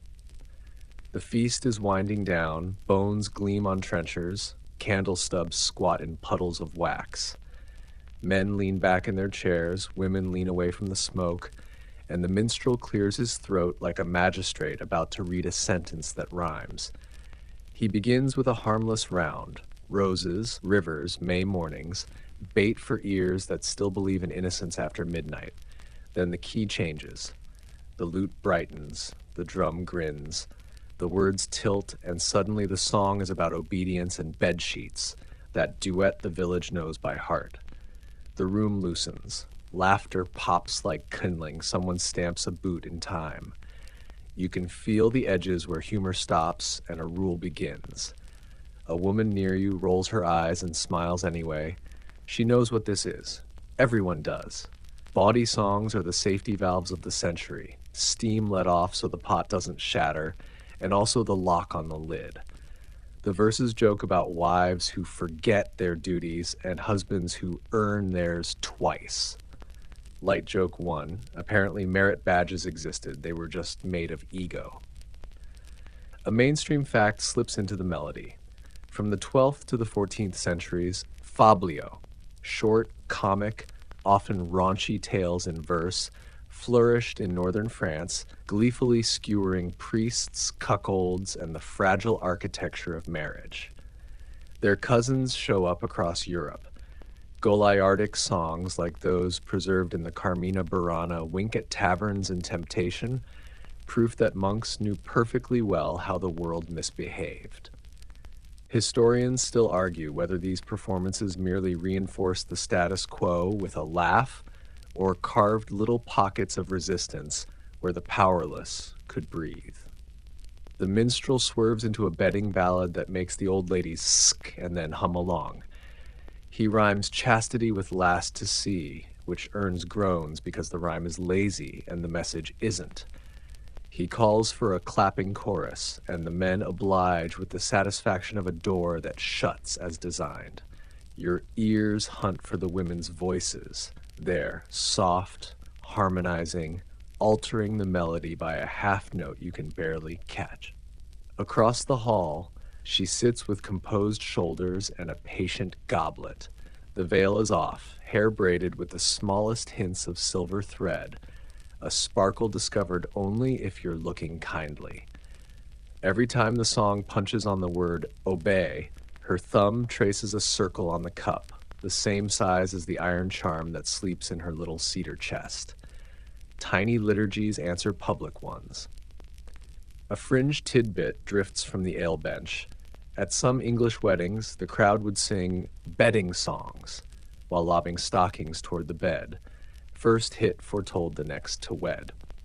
You remember our earlier stocking storm and imagine its woolly arc through the curtains while two new spouses practice being statues.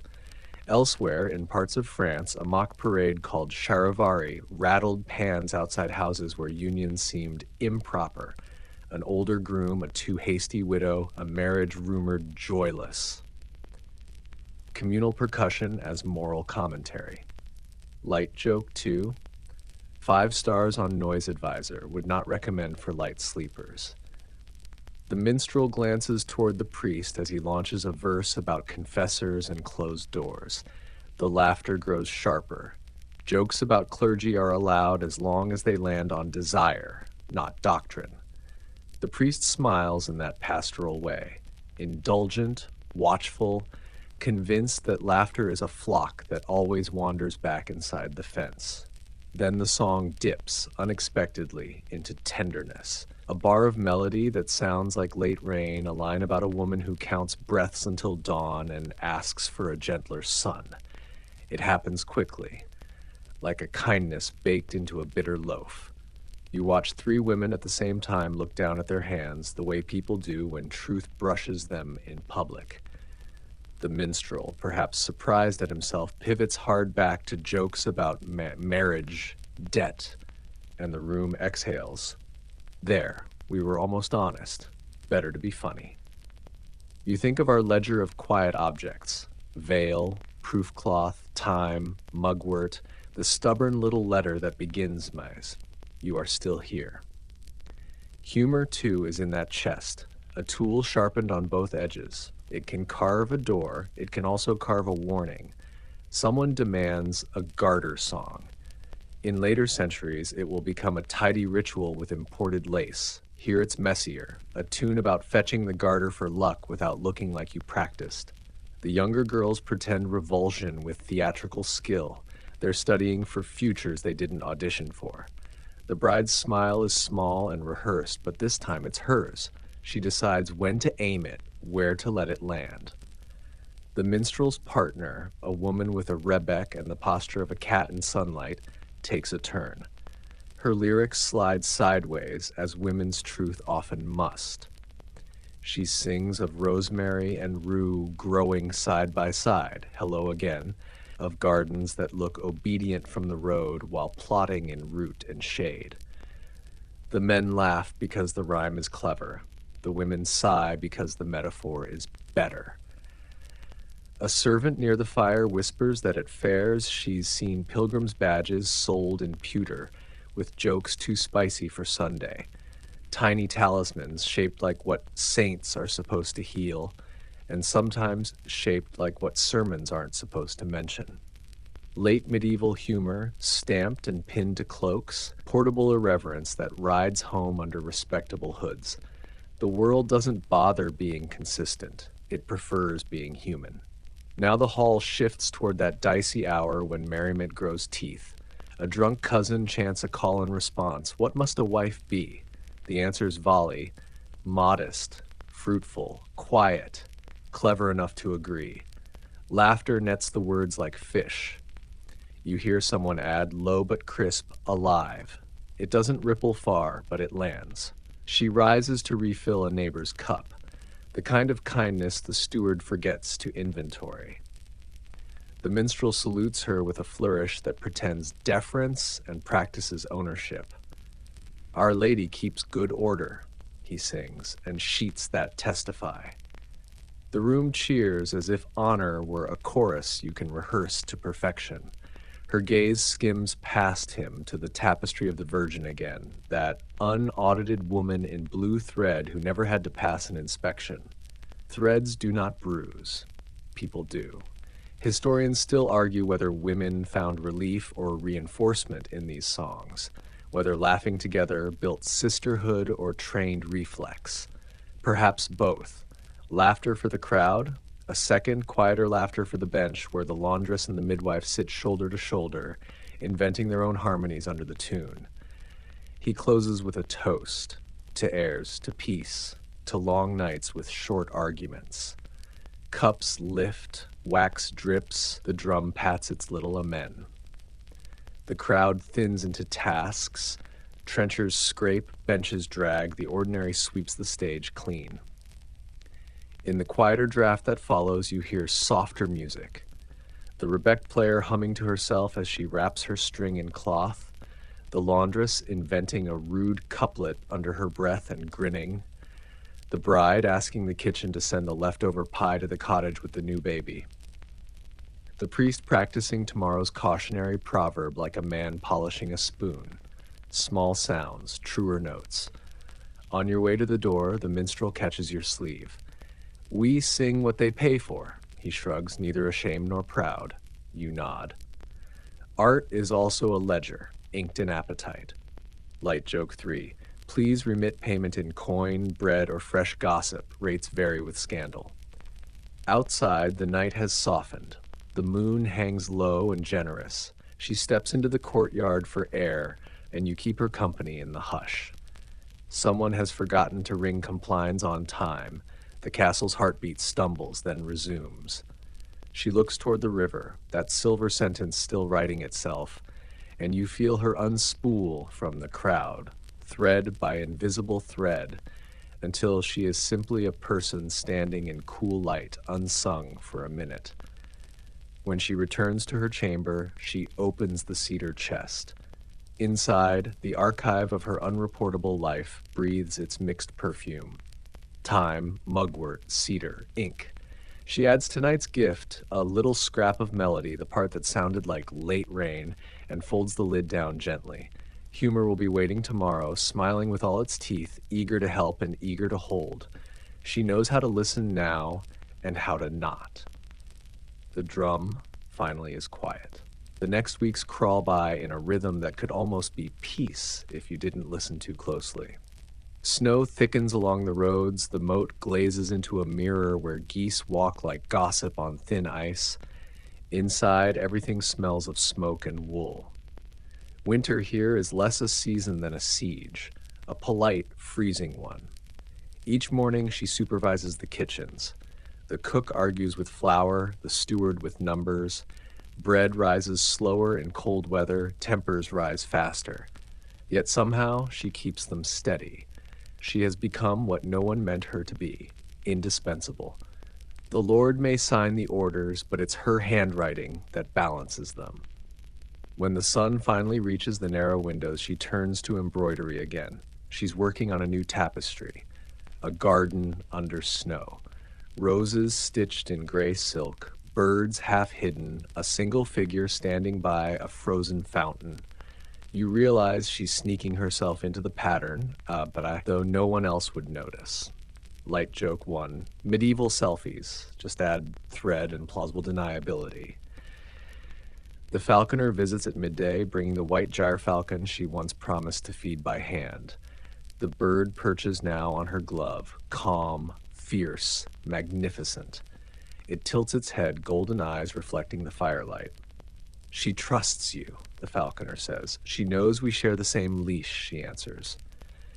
A mainstream fact, by the 14th century, falconry was one of the few pursuits where noble women could participate beside men as near equals. Manuals survive describing lady falconers who trained their own birds, their patience praised in the same breath as their obedience. Historians still argue whether these manuals flattered them or quietly recorded a space of genuine expertise. Watching her stroke the bird's feathers, you suspect the latter. Later that night, she joins her husband in the hall for Yule festivities. The priest blesses the bread, the musicians tune their rebecks, torches drip resin down the walls. This is the feast of renewal, light reborn from darkness, though it mostly feels like an excuse for wine to meet floorboards. The men shout blessings to St. Stephen, the women exchange practiced smiles. Halfway through the revel, a beggar woman slips in from the snow, her shawl soaked, her voice cracked. The guards move to drag her out, but the lady stops them. "Let her eat," she says simply. Her husband protests. Of course he does, but she doesn't raise her voice. "On Christ's birthday," she says, "we're supposed to feed him in disguise." The hall stills. The beggar eats. The priest nods as if he had thought of it himself. Light joke too. Instant sainthood. Just add witnesses. Later, in the hush after the feast, the beggar approaches her quietly. She presses a small wooden charm into the lady's palm. Crudely carved, 2 entwined branches. "For strength," she whispers. Trees stand by leaning into the wind. Then she vanishes into the snow. The charm joins the collection in the cedar chest. The small archive of endurance is growing heavy. Fringe tidbit. There are records of amulets of compassion carried by noble women, bits of bone or wood said to absorb suffering on behalf of others. Most historians dismiss them as superstition, but then superstition is just empathy wearing folklore. Before bed, she writes in her hidden notebook again, "He drinks, he forgets. I remember for both of us." Then she draws a tiny falcon in the margin, wings open. Historians still argue whether inner life counts as history, whether feelings that never reached parchment can shape the world. You're watching it happen here. The small recalibration of power inside a single person who refuses to stop noticing. She closes the book, blows out the candle. The darkness is soft, full of breath. Outside, snow keeps falling, steady, unjudging. Somewhere a bell tolls midnight, the hinge of the year, the sound of beginnings pretending to be endings. She whispers into the dark, not prayer, not defiance, just truth. I am still here. Light joke 3, longevity spell activated, powered by stubbornness and cold weather. And you realize that survival, in this century or any, is rarely loud. It's written in gestures too small for chronicles, in quiet refusals to vanish. The fire pops once more, the falcon rustles its feathers in the next room, the snow presses closer against the walls. Witness, audience, ally. By late January, the cold grows personal. It has opinions. It seeps through stone, sits in corners, gnaws at knees. The servants wrap their hands in cloth before touching iron, and even the candle flames burn smaller, as though conserving courage. She wears layers now, linen, wool, fur, and still feels the chill bite at her ankles when she walks the corridor. Winter in a castle teaches humility. Even wealth can't bribe weather. She begins spending more hours in the chapel, not for piety, more for privacy. The priest assumes devotion, which works in her favor. She lights a candle each visit, a small act of rebellion disguised as ritual. Every flame is a thought she isn't supposed to have. Today she lights 3, one for the girl she was, one for the woman she is, one for whoever survives next. Outside, frost covers the orchard. The trees stand still as statues, every branch wrapped in white armor. The world feels paused, waiting for instruction. In that silence, you start to understand why people here believed in omens. Nature speaks louder when humans stop moving. A mainstream fact drifts in. Medieval winters were harsher than ours, part of the Little Ice Age. Crop failures could starve whole villages. During such times, noble households became both refuge and threat, feeding some, taxing others. Historians still argue whether the generosity of a manor was true charity or clever politics disguised as grace. She, you think, has learned to make the two indistinguishable. She begins teaching one of the younger maids to read simple prayers. The girl learns quickly, tracing letters with a trembling finger. "Don't tell anyone," the lady says.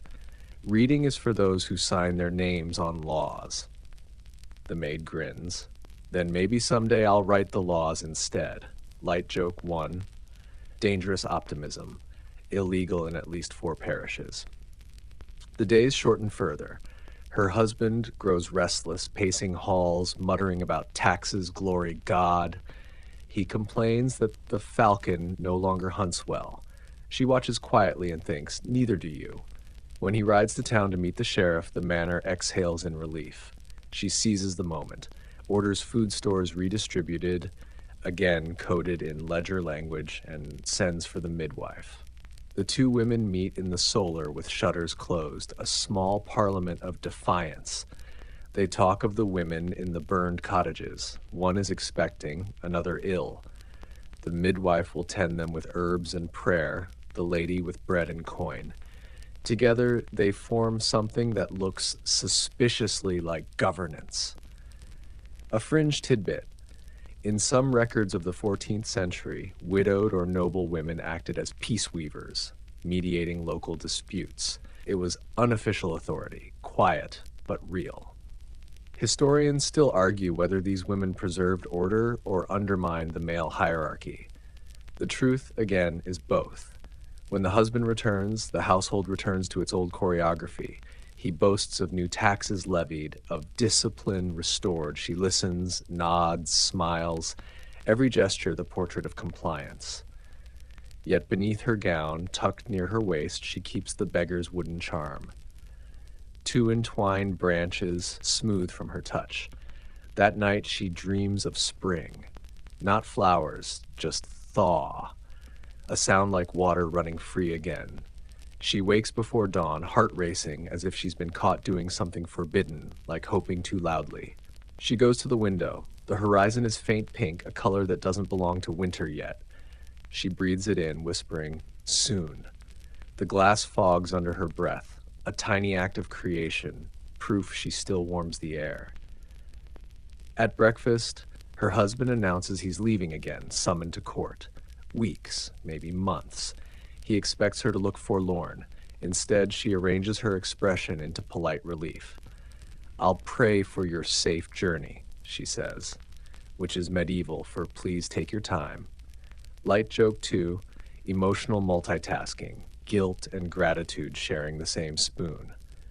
After he rides out, the castle changes color. Doors open sooner, voices lift, even the servants' laughter sounds less edited.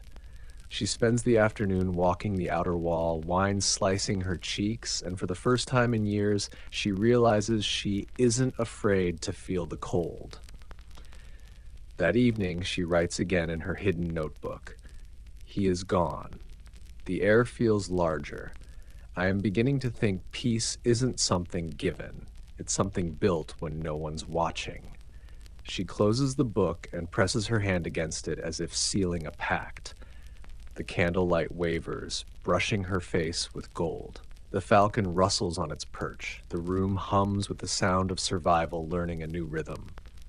Fringe tidbit. Some surviving letters from noblewomen in the 15th century reveal similar tones. Subtle rebellion written between recipes and psalms. A queen once wrote, "I keep myself in quiet, for the world has enough noise." She would later broker a truce no man could manage. Quiet, it turns out, travels farther than shouting. Before sleep, the lady stands by the window again. Snow drifts lazily through moonlight. Somewhere in the village, a dog barks once, twice, then settles. The silence afterward feels earned. She whispers, "Let him have the world. I'll keep what's alive." Light joke 3. Medieval version of self-care. Light a candle, feed a peasant, ignore your husband. When she finally lies down, the wooden charm warms against her palm. You realize she no longer prays for rescue. She prays for spring and for the strength to meet it standing. The days stretch now almost imperceptibly, like the world remembering how to breathe again. The snow shrinks from the edges of the path, puddles appear, soft mirrors where sky and mud negotiate peace. You can smell thaw before you can see it, the faint, wet metal scent of change. She wakes to birdsong for the first time in months. One blackbird, brave or foolish, sings outside her window as if auditioning for spring. She laughs quietly, a sound that startles even her. The castle is still asleep. Laughter feels like trespassing. Her husband is still gone, days turning into weeks. His absence has begun to feel less like luck and more like design. The steward defers to her now automatically, a rhythm learned from habit rather than rebellion. The house runs better this way, less shouting, more listening. She's careful not to appear pleased. Efficiency is fine, authority is not. In the village below, roofs glisten with meltwater. She walks there often now, wrapped in a plain cloak, just another figure in the morning mist. The midwife waves when she sees her. No titles, just warmth. A baby has been born in one of the rebuilt cottages, a small victory against everything cold. The mother beams, naming the child Grace. The lady leaves coins and dried fruit on the hearth, pretending she's paying for cloth, not blessings. A mainstream fact settles quietly between these visits. While noble women were expected to remain within castle walls, records show many acted as informal patrons of local life, endowing altars, tending orphans, financing repairs. The boundaries between charity and governance blurred often, and sometimes deliberately. Historians still argue whether such acts were obedience to God or competition with him. Later that week, she hosts a gathering for neighboring ladies. They arrive in cloaks of velvet and gossip of court. Who's fallen, who's risen, who's pregnant again. The talk drifts toward marriage, as it always does. One sighs, I envy widows. At least they know who they belong to. Another replies, the dead make poor husbands. They never listen. They laugh, but it's brittle laughter, like glass ready to break. She listens, then says softly, silence listens better than most men. The room freezes, unsure whether she's jesting or confessing. She smiles, pours more wine. Light joke one, humor, the medieval mask that doubles as armor. That evening, she walks alone through the orchard. Shoots of green push through the soil, stubborn and trembling. She kneels, brushing one with her fingertips. You made it, she whispers, though she's not sure if she means the plant or herself. A gust of wind carries the scent of damp earth and smoke from distant fields. She imagines her husband at court, boasting, betting, bargaining, mistaking noise for influence. Power, she's learning, prefers the quiet places. The midwife joins her under the trees, cloak flapping in the wind. They say you run this manor now, she teases. I only keep it standing, the lady answers. The woman grins. Same thing. They share a brief silence, companionable and unafraid. The midwife tells her of a new herb, valerian, used for sleep and nerves. She presses a sprig into the lady's hand. For peace, she says. I have peace, the lady replies. What I need is permission to enjoy it. The midwife laughs, loud and free. Then take it. No one else will hand it to you. Fringe tidbit. Valerian root was one of the most common medieval sedatives, prescribed for everything from headaches to hysteria. Apothecaries called it the all-healer. Priests distrusted it, too effective at quieting thoughts. Historians still debate whether its popularity was medical or metaphorical, a rebellion against anxiety sanctified as duty. When she returns to the castle, she tucks the valerian beside the thyme and mugwort in her chest. It smells faintly of soil and defiance. The cedar box has become a miniature garden of survival. Pressed herbs instead of relics, each one a different kind of courage. That night, she dreams of the orchard again. Only this time the trees move, not swaying in the wind, but walking, roots lifting free, branches reaching skyward like arms. She stands among them and feels no fear. When she wakes, the dream clings to her skin like dew. The next morning, the priest visits, bringing letters from her husband. They are full of politics and instructions. Sell this, repair that, send more coin. At the bottom of the page, he writes, "You are managing well. I am proud." She smiles as she folds the letter. Pride, she knows, is easier to express from a distance. She hands it to the priest, asking him to read aloud the Pope's new decree instead. The man drones on about penance and virtue, the usual litany of obedience. When he leaves, she murmurs, "If virtue must always kneel, then I'd rather stand sinful."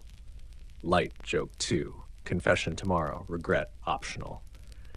That evening, she lights another candle in the chapel. This one she doesn't dedicate to anyone.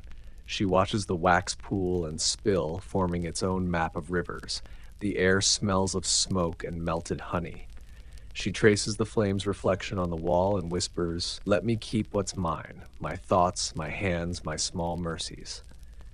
Historians still argue whether women like her truly changed their world or simply endured it more gracefully. But endurance, in its quiet way, is transformation, slowed down enough to be mistaken for patience. She leaves the chapel door ajar as she walks out. Behind her, the candle burns steady, a small gold rebellion against the dark. Light joke 3. Record number of heresies committed with a single candle, 1, but it's glowing nicely. Outside, the sky opens into a violet dusk. Somewhere far beyond the manor, the thawing river murmurs toward the sea.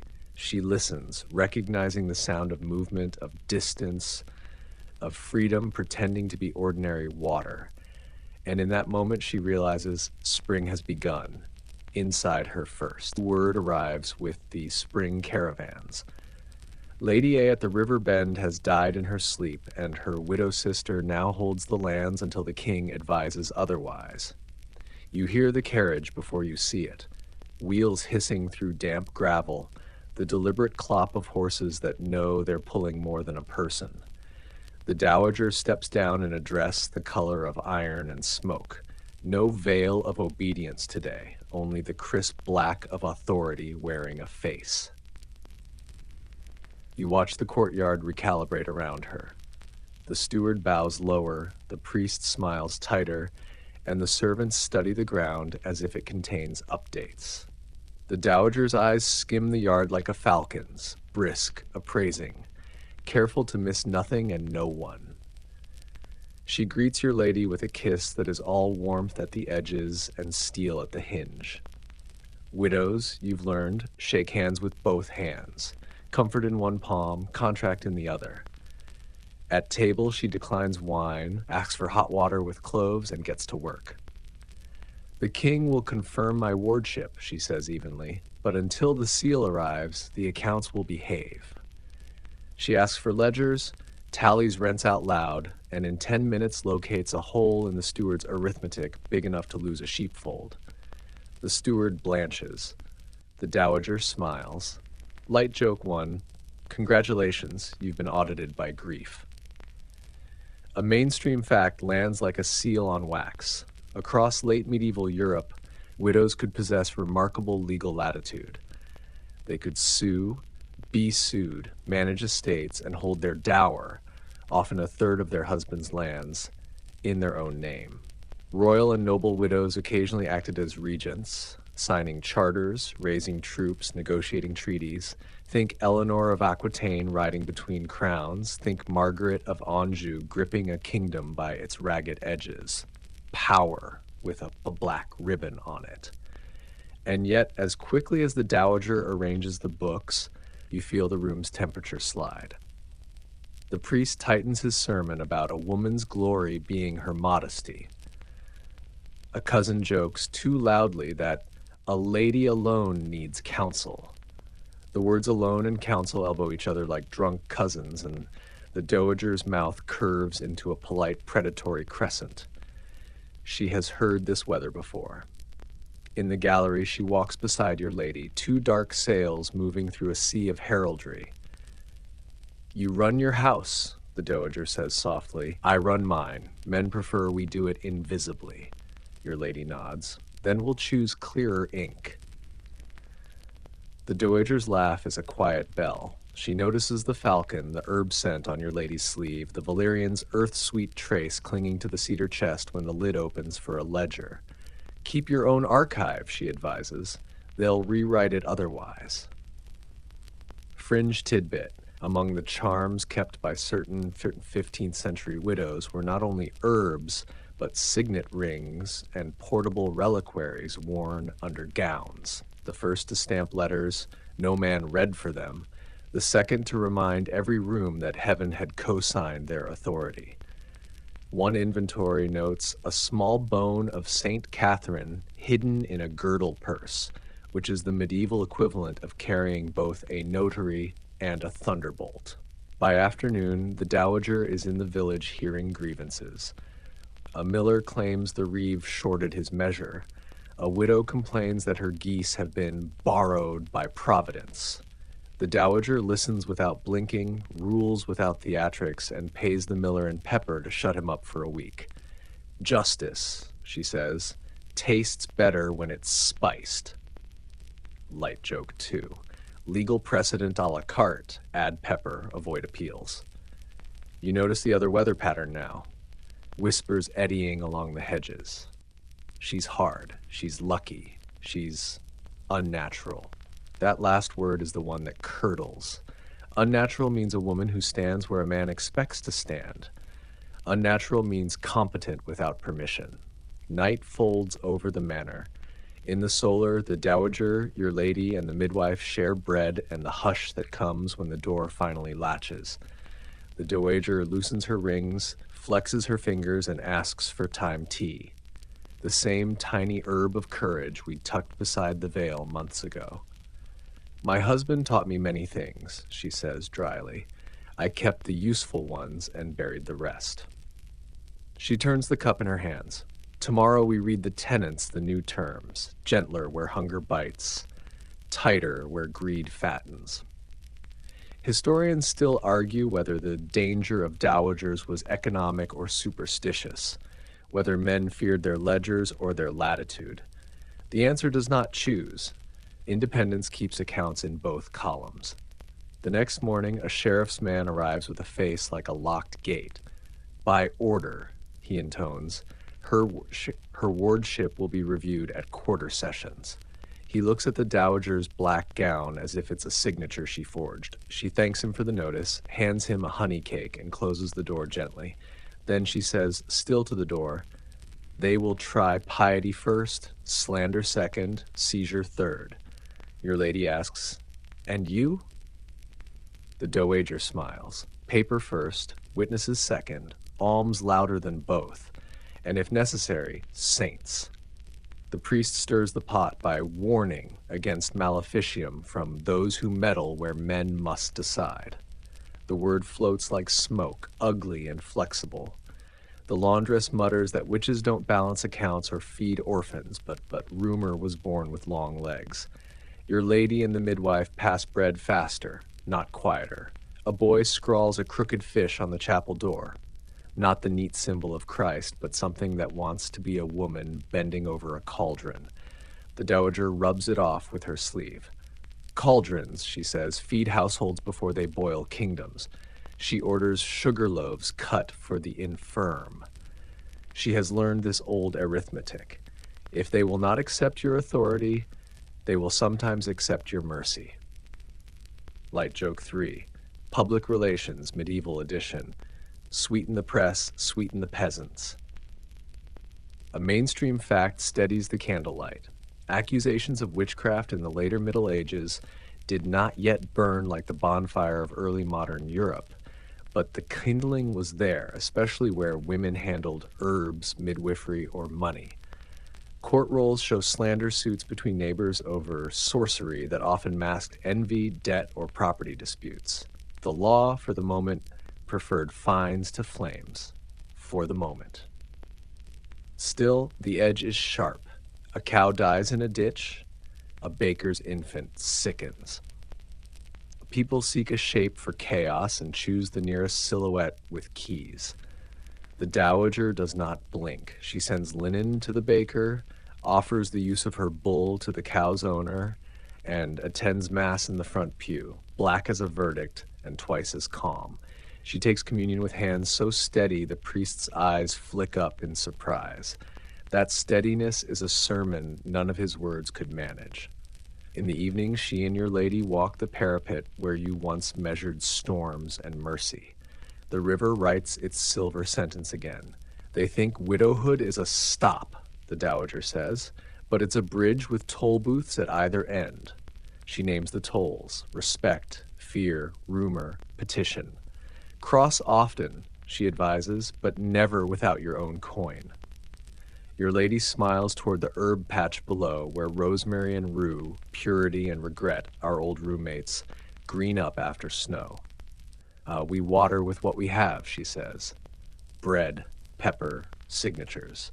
The dowager adds, and stories that refuse forget us. She touches your lady's wrist where the beggar's wooden charm hides under linen. Keep that. People think talismans command fate. Really, they command memory. The quarter sessions send word at last. The wardship is confirmed, conditional upon good governance. Everyone breathes, some with disappointment. The sheriff's man bows lower. The priest preaches a sermon about the virtues of orderly widows. The steward adjusts to a world in which numbers do not lie while he does less. Historians still argue whether such outcomes were triumphs or reprieves. Bridges, you've learned, flex in wind. Before the dowager departs, she sits with your lady one last time in the cedar-scented quiet. She gifts a small girdle book, its leather soft with years, its pages edged in soot and psalm. Inside the cover, a single line in a careful hand. If they will not believe your silence, make them read it. Your lady's smile starts in her eyes. She tucks the book into the chest beside the time, mugwort, valerian, letter, proof cloth, and the wooden charm that smells like rain. The wagons creak away at dawn. The dowager lifts a hand without looking back. When the sound fades, the courtyard feels larger, like air after thunder. Your lady touches the new book's spine, and you understand the dowager's parting gift was not parchment, it was permission to keep standing without asking first. Somewhere, a falcon shakes its bells and flashes one hard, bright eye at the open sky. The hood holds, for now, but you can hear the leather softening. The thaw becomes a rumor first, drips from the eaves, a single trickle carving the snow by the gate, the smell of damp hay that means something underneath is alive. The world exhales in increments. Boots no longer crunch, they squelch. Somewhere a frog rehearses its first wrong note of the season. She stands on the parapet at dawn, watching mist pour off the river like smoke leaving a battlefield. Her fingers rest on the parapet stones, gritty with thaw. Below, the fields glitter with patches of ice and the stubborn green of winter wheat. The air tastes metallic, promising work. Inside the castle, shutters bang open. Everyone is busy with springing, the ancient verb for airing, scouring, mending. Mattresses beaten, walls scrubbed, ledgers reopened. Renewal is never gentle here. It's a season-long audit. She oversees it all, sleeves rolled, giving orders the steward repeats a beat too late so he can pretend they were his. A mainstream fact settles quietly between the sweep of brooms. In medieval estates, spring cleaning was practical ritual. It aligned with Lent, that yearly purge of both soot and sin. Ashes swept out, hearts scoured clean, everything beginning again whether you were ready or not. Historians still argue whether the discipline came from theology or hygiene. Either way, it kept disease and despair from breeding together. By noon, sunlight turns the courtyard mud to mirrors. Children toss straw across puddles, making islands. The midwife laughs from the doorway, skirts hitched. "You look like a saint of soap," she calls. I prefer heretics of order, the lady answers. Light joke 1, patron saint of mops, feast day, every Tuesday. That afternoon, she rides beyond the manor walls for the first time since autumn. The falcon comes with her, hooded and calm on her wrist. Fields stretch open, half mud, half promise. A farmer bows, surprised to see her alone. She asks about seed grain, about tools lost to winter. He hesitates, then admits the ox died. Without it, plowing will be late. She dismounts, eyes narrowing against the wind. Take one from the upper paddock, she says. Tell the steward I commanded it. He blinks. That's the Lord's prize beast. Then let him prize the harvest too. The man bows so low you think he might kiss the ground. The falcon shifts, feathers rustling like applause. A fringe tidbit. Chronicles mention rare but famous cases of noblewomen remitting taxes or lending seed at no interest. Later generations called these gestures charity, but local accounts describe them as justice deferred until kindness could afford it. Historians still debate the motive. You prefer the outcome, bread. When she returns, the priest is waiting with news. The king's envoys will tour the region, reviewing estates. He looks at her meaningfully, as if to warn that inspection always finds what it seeks. She thanks him, smiling. Then I'll have the linens washed twice. Light joke 2, crisis management. Laundry first, panic second. That evening she writes again in her secret book. Spring is a kind of honesty. Everything hidden shows its shape. I will not apologize for the green. She adds a pressed leaf from the orchard's first bud and slides the book into the cedar chest. The collection has become a history no chronicler could write. Proof herbs letters, songs, scraps, laws amended in the margins. A biography of small salvations. The inspection comes sooner than expected. 2 riders, mud-spattered, courteous in that practiced royal way that means we could confiscate everything but we won't today. They bow, she curtsies, everyone pretends equality. They ask after tithes, after harvest, after loyalty. Her answers are calm and precise. When they demand proof of piety, she gestures toward the chapel where loaves cool on the altar, fresh bread for the poor. They nod, impressed, perhaps uneasy. After they leave, the steward says she was too bold. You spoke as though you owned the place. She looks at him evenly. I keep it alive. That's near enough. Historians still argue whether confidence in a woman's mouth counted as sin or miracle. You suspect the line was drawn by whoever wrote the minutes. That night, the moon returns full for the first time since winter's grip loosened. She carries the falcon to the parapet, unhoods her, and releases her into the pale air. The bird rises, a white spark against the dark, circling once, twice, vanishing toward the forest. She doesn't whistle her back. For a heartbeat, she's alone, bareheaded, wind in her hair. Not wife, not vassal, not saint, just breathing creature under open sky. You realize this is what freedom looks like here. A moment that belongs to no one else. The falcon returns minutes later, landing neatly on her glove. You see, she whispers, even flight can come back by choice. Light joke 3, emotional support, predator, licensed for hope and small rodents. She descends the tower as dawn bleeds over the hills. The first proper spring day has arrived. The bells ring for morning prayers, and the air smells of bread, rain, and possibility. Inside her chest, cedar, ink, herb, something stirs like roots under thawing soil. You feel it too, the slow, patient revolution of renewal. Not rebellion, not escape. Just the world remembering it can begin again, one heartbeat wider than yesterday. By April, the air tastes like forgiveness. You can feel it in the river's loosened song, in the dust that rises from hooves without freezing midair. The castle breathes easier now. Doors open longer, windows stay unlatched, laughter travels farther before dying. Spring, in this century, isn't gentle. It's impatient. It barges in like a drunk saint shouting, "Live." She spends mornings in the orchard again.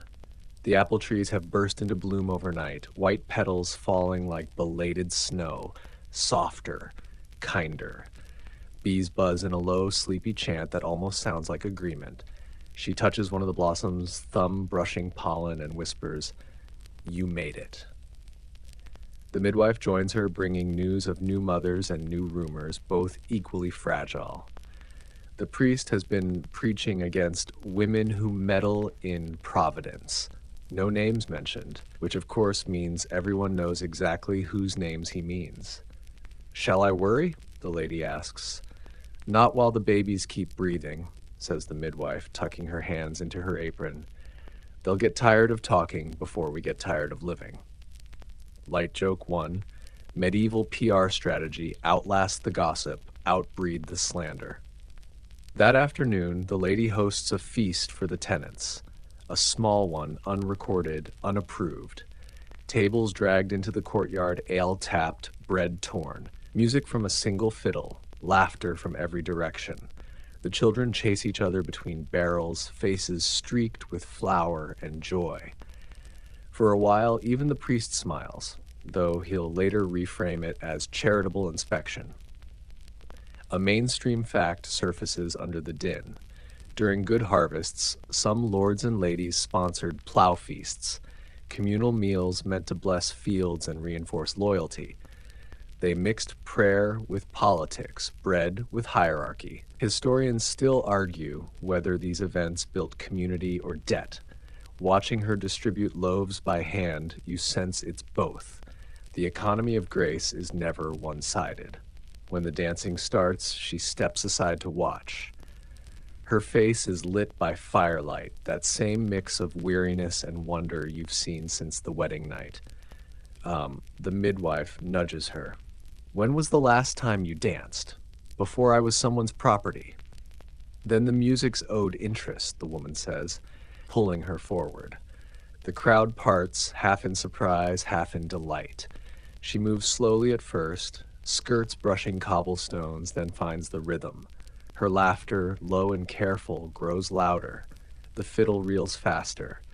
For a few minutes, the lady of the manor becomes a girl again, hair undone, alive in motion. Light joke 2. Historians will label this folk tradition. Eyewitnesses call it joy. Later that night, she sits alone under the stars. The party has thinned. Torches gutter. She listens to the faint hum of frogs from the riverbank. The moon lays a silver path over the orchard, and she follows it with her eyes until it reaches the far horizon. Her husband's letters come less often now and shorter. Reports of politics, expenses, flatteries, no mention of return. She feels only a light relief, the kind you feel when you realize you've already healed from something that used to ache. She writes in her secret book again, "The season has changed. So have I. The world remembers softness. So do I." She places a pressed apple blossom between the pages, its scent faint but stubborn. Fringe tidbit. Scholars have found fragments of women's journals from medieval Europe, rare, brief, often hidden inside prayer books. They wrote not about theology, but weather, births, recipes, fears, margins filled with life's side notes. Those few pages changed what historians believed possible, that the Middle Ages weren't silent, only censored. The priest stops her in the hall the next morning, voice thick with sermon. "A woman's laughter invites temptation," he warns. She tilts her head. "Then temptation should learn better manners." He sputters. She smiles. The steward pretends to cough to hide his grin. By noon, she's back in the garden, trimming herbs. The falcon circles high overhead, a white blur against blue. She shades her eyes and follows its flight, thinking how strange it is that freedom, once terrifying, now feels like routine. Historians still argue whether women like her had agency or illusion, whether every choice was shaped by the cage or by the will inside it. Perhaps the answer is both. Cages don't vanish, they grow doorways. The midwife waves from the gate, carrying a newborn swaddled in wool. The mother had no milk, so she's brought the baby to nurse on goat's milk for the night. The lady takes the child carefully. The tiny mouth opens, searching, alive. Another soul, she murmurs. Another story. Light Joke 3, Medieval Population Growth, brought to you by Optimism and Goats. As the sun dips low, she walks to the chapel again. The same candle burns where she left it weeks ago, melted nearly to the base. She kneels, not out of obligation but habit, and thanks no one in particular. When she stands, she doesn't bow. She simply turns toward the open door, where spring air flows in, cool, fragrant, forgiving, and for the first time since that first wedding night, she feels entirely awake. The candle guttering behind her flares once, as if in applause. By late spring, the road into town turns to a ribbon of ruts and wildflowers, the hedges noisy with sparrows and rumor. You take that road with her, cloak pinned, hood low, a coin purse tucked into the safer corner of her sleeve, the one that also hides time and sometimes courage. Today isn't for the midwife. Today is for the apothecary, where jars keep secrets better than priests and glass glows like bottled weather. The shop smells like a library that learned to garden. Resin, vinegar, dried roses, something sweet that once was orange. Shelves climb the wall in tidy ranks, powders the color of faded bruises, syrups that look like trapped sunsets, folded papers that whisper when moved. Behind the counter stands the apothecary himself, ink-stained fingers, a smudge of saffron at his wrist like a carelessly kept vow. He bows to her rank, but speaks to her mind. "My lady," he says, "what ailment has the season prescribed?" She weighs the question the way she's learned to weigh everything, gently, exactly. "Sleep that wanders," she answers, "and thoughts that refuse to be guests."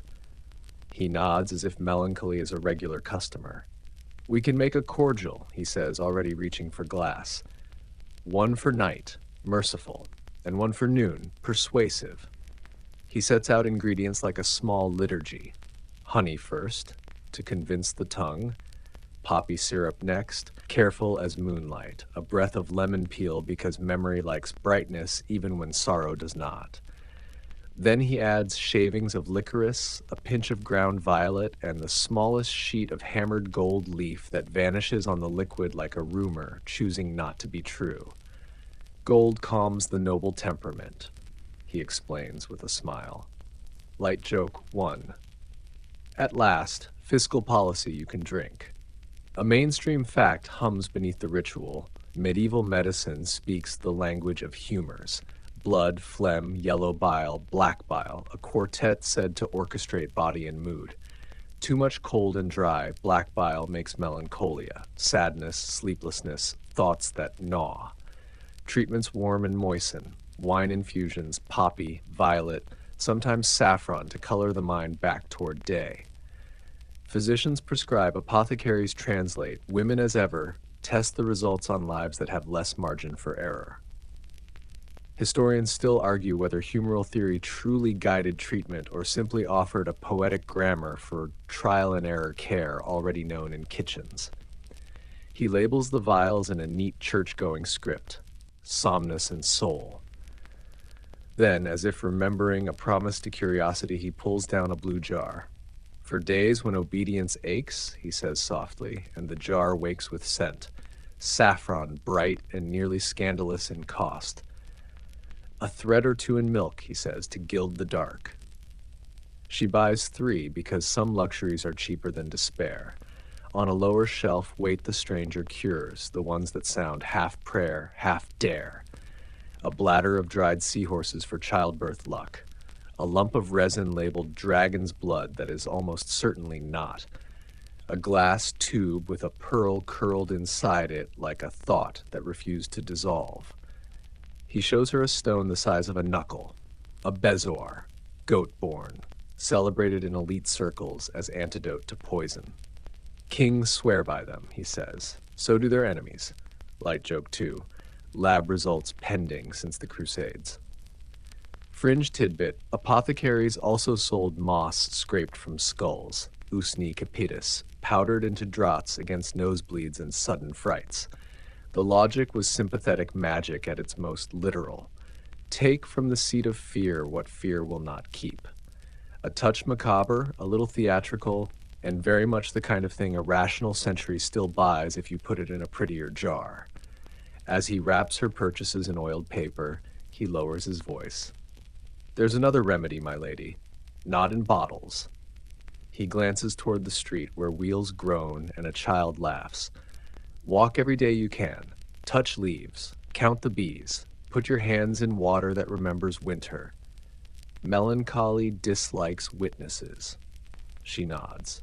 She already knows. The orchard has been her sanest room. Back at the manor, she arranges the vials in the cedar chest, our traveling reliquary of ordinary miracles. Veil, proof cloth, iron charm, thyme, mugwort, valerian, dowager's girdle book, apple blossom, and now 2 little suns of glass with gold trapped inside like shy courage. The collection smells of cedar and stubbornness. When she closes the lid, it feels like closing a chapter and opening a door. That night, the Somnus cordial proves polite and powerful. It folds sleep around her like an extra blanket and irons the creases from her breath. For the first time in a week, she does not count rafters or rehearse answers to questions no one should ask. In the morning, she tries a drop of soul in watered wine. The day brightens a shade as if the windows widened. Fear is still present, but it keeps its voice down. At dinner, the priest sits near her because sermons hunt opportunity. He praises moderation, warns against unnatural pacifications of appetite, and quotes a canonist who never once had to survive a wedding night. She listens, hands quiet around her cup. Everything can be misused, she says mildly, even scripture. He blinks, the slow shock of a man who walked into a sentence and found it already occupied. Historians still argue whether clerical critiques of women's remedies targeted danger or disobedience, whether the church feared poppy more than agency. In practice, the boundary was porous. Priests came for the midwife when their sisters labored. Physicians purchased herbs steeped in exactly the folk wisdom their lectures ignored. Authority disapproved. Experience paid retail.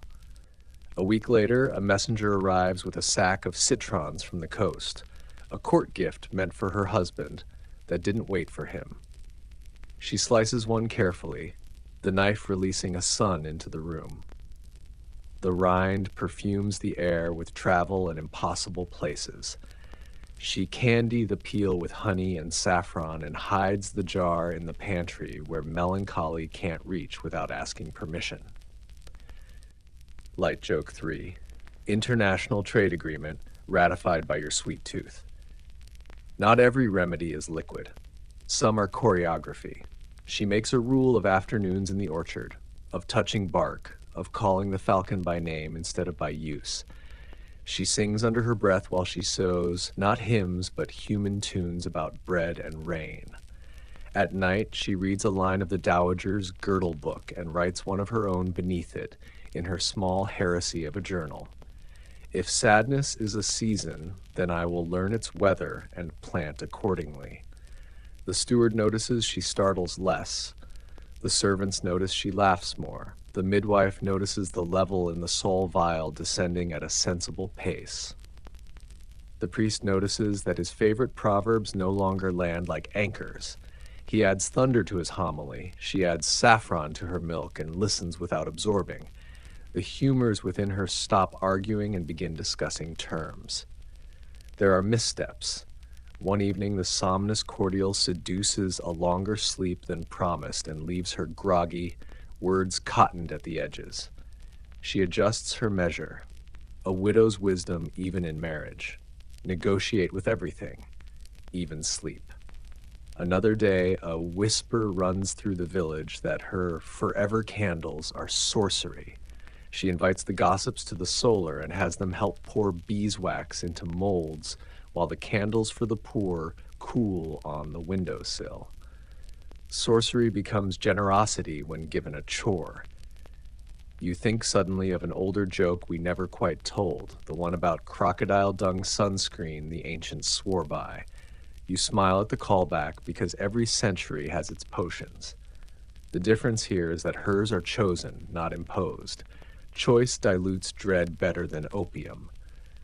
A final errand takes her back to the apothecary, who greets her like a favorite footnote. He slides across the counter a small phial of rose attar pressed by some ambitious cousin in Damascus. For days when you must be softer than the room allows, he says. She dabs a drop at her throat. The scent opens like a remembered courtyard. Will it cure anything? She asks. It will not make you smaller, he replies. That's medicine enough. When you walk home together, the road seems shorter. The river carries more light than sound. In her sleeve, glass clinks softly. Not chains, but bells. You can feel the difference in the way she breathes. Not faster, not slower, just hers. By the time the manor roof comes into view, you understand why the chapter needed an apothecary. Medicine here is not a war against a body. It's a truce with a life. Some days require honeyed poppy, others spring air, others laughter that surprises itself. Misery is a map, so it turns out is mercy, and both can be folded to fit inside a cedar chest beside a letter that still begins, "You are still here." Summer arrives quietly, sneaking through open shutters before anyone has time to object. The air grows slower, sweeter, dust glitters like lazy stars. The river smells of warmth and stone. Work shifts earlier, fields first, prayers later, because the sun rules now and everyone obeys except her. She rises when she wishes, eats under the linden tree, and writes when the world's too bright to look at directly. The steward complains that bees have nested in the bell tower again. Good, she says. They're better at calling people to order than you are. Light joke 1, new parish alarm system, buzz to salvation. She's writing more lately, small notes tucked between chores, observations, questions, recipes of both soup and soul. Rain smells different after fear, one line reads. Freedom has the texture of linen left too long in sun. She doesn't call it a journal. She calls it practice breathing. A mainstream fact hums behind her ink. Literacy among noblewomen, though rare, widened during the 13th and 14th centuries. Psalters, account books, letters, each doorway carved by necessity. Historians still argue whether this literacy emancipated or merely burdened them with new ways to worry. She, quill-balanced, seems to find in writing a form of rebellion polite enough to survive supper. Afternoons mean work in the herb garden. The midwife, sleeves rolled, instructs a gaggle of village girls in the geometry of healing. 1 handful of sage to close wounds, 3 leaves of mint to settle stomachs, 1 breath of laughter to make both work. The body, she says, likes being believed in. The girls nod solemnly, unaware they're learning a banned subject. Fringe tidbit. By the late Middle Ages, women's herb lore circulated in notebooks called trotula and leech books. Clerics denounced them as half magic, half vanity, yet physicians quietly copied their remedies. Knowledge, apparently, travels best when pretending to be gossip. Your lady kneels among the herbs, hands deep in soil that remembers winter. The priest says weeds are punishment, she murmurs. Then repentance must be edible. She trims a stalk of basil, tucks it behind her ear. The smell follows her the rest of the day. Green, clean, unrepentant. When her husband's next letter arrives, it brings news of illness at court and a delay indefinite. She reads it twice, then folds it neatly into the chest. No anger, no relief. Just understanding that absence has graduated from circumstance to system. Light joke 2. Marriage status, permanently pending approval. Evenings stretch long. The villagers gather by the riverbank with lutes and baskets. She joins them sometimes, unannounced. They pass around strawberries and sing the same 5 tunes until they sound like prayers. Someone hands her a tambourine. I don't know the rhythm, she says. Then invent one. they answer. She does, and the song survives her mistakes gladly. Historians still argue whether such gatherings blurred class lines or merely suspended them for dusk, but you can see it. Laughter equalizes faster than law. Fireflies arrive mid-song. Children chase them. Grown-ups pretend not to. The river mirrors each spark until the whole night flickers with proof that light can be temporary and still enough. When the music fades, she walks home barefoot.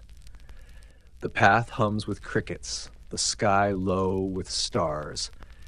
She stops halfway and looks back, village lanterns glimmering, the manor a dark silhouette against silver clouds. The world has finally arranged itself into something like balance. Two spheres of light, neither entirely hers, both somehow grateful she's watching. At home, she finds the falcon sleeping unhooded, claws relaxed. She strokes its breast feathers gently. "You're safe," she whispers, uncertain whether she means the bird or herself. She opens the chest one last time before bed, lets the night air drift through it. Inside, a museum of her persistence gleams faintly in moonlight. Herbs, letters, vials, charms, pressed flowers, a girdle book with unrepentant marginalia. She adds one more relic, a dried basil leaf from her hair. The scent rises, sharp and alive. She smiles. Light joke 3, archive now officially smells better than the priest's study. She writes before sleeping, "The world is warmer, so am I. I have learned to grow between rules." And as she sets the quill aside, you realize that every act she's done, feeding the poor, arguing with sermons, planting weeds on purpose, has been one long rehearsal for autonomy disguised as housekeeping. The hum of insects outside becomes her lullaby. The night feels earned. Tomorrow will smell of rain again. By midsummer, everything hums. The air, the grass, even the walls seem alive with a low, vibrating peace. Bees drift through open windows as if rent-free. The manor feels less like stone and more like skin, warm, breathing, stubbornly alive. She wakes early, not from duty, but desire. The sun already hangs gold over the orchard, and the falcon's bells jingle faintly as it stretches its wings. She dresses in linen, unadorned, a woman who doesn't need silk to prove she's real. The festival of St. John approaches. Bonfires, herbs, songs, mischief disguised as religion. In the village, preparations bloom. Children gather flowers for garlands. Men drag wood for pyres. Women whisper about charms that might secure love or keep it away. You can almost smell the superstition in the air, sharp as rosemary, soft as hope. She walks down to the village square with a basket of bread and saffron cakes. The baker bows, the children chase her shadow. One small girl presents her with a crown of wildflowers. "For the lady who feeds us," she says. She takes it, heart tight, smile small. Light joke 1, title upgrade. Lady of Logistics, promoted to Queen of Carbs. A mainstream fact glimmers behind the firelight to come. Across Europe, midsummer was one of the few festivals where hierarchy thinned. Lords and peasants danced around the same flames, believing they burned sickness and misfortune together. The church tried to sanctify it as St. John's Eve, but the pagan heartbeat was too loud. Historians still argue whether it was celebration or containment. Joy permitted so obedience could resume in the morning. The priest arrives mid-afternoon, muttering about idolatry and garlands. She greets him with the polite indifference of a cat faced with thunder. "If God dislikes laughter," she says, "he should have made silence less exhausting." He opens his mouth, then wisely shuts it. By dusk, the bonfire towers taller than a horse. Sparks leap into twilight, dancing like small, impatient souls. The villagers circle it, clapping in rhythm. Someone begins a tune, an old one, older than the chapel, one that feels like muscle memory passed down through generations. Your lady watches, the orange light catching her eyes. She feels its warmth on her face, its pulse in her chest. The fire reflects in the falcon's eye, too, two hunters caught admiring the same impossible glow. A fringe tidbit catches flame here. In some regions, women leaped through midsummer fires for luck or rolled burning wheels down hills to mirror the sun's decline. It was said that if you whispered a wish before jumping, the smoke carried it upward unedited. No priest, no penance, just air and courage. She doesn't leap, not yet, but she edges closer. The heat prickles her skin. The air smells like cinnamon and ash. A young boy tosses herbs into the blaze, thyme for strength, mugwort for dreams, basil for faith that doesn't ask permission. You recognize every scent. The same ingredients rest in her chest upstairs, sleeping between cedar and ink. She reaches into her sleeve and pulls out a single sprig of rosemary. For remembrance, she murmurs, quoting words that won't be written for centuries. Then, with a flick of wrist, she tosses it into the fire. The flame grabs it greedily, flashes green for a heartbeat. Light joke 2, aromatherapy now with 300% more pyromania. The crowd begins to sing, low, rising, full of that ache between worship and release. Her voice joins softly, unself-conscious. It's not the sound of rebellion, it's the sound of permission granted at last by no one but herself. When the song fades, the midwife steps forward. Your turn, she says. The lady laughs, shakes her head, but the crowd has already parted, making a path to the fire. Jump, someone calls. For luck. She hesitates, barefoot in the grass, feeling the warmth on her shins. Then she looks at the sky, a full moon rising fat and calm, and runs. The leap is short but clean. Her skirts flare, her hair lifts, and for a moment the whole village gasps like a single lung. She lands laughing, alive, unburned. The midwife hugs her. Well, she asks. The lady grins. It smells like freedom. Historians still argue whether such acts were superstition or statement, but anyone here tonight would tell you they were both.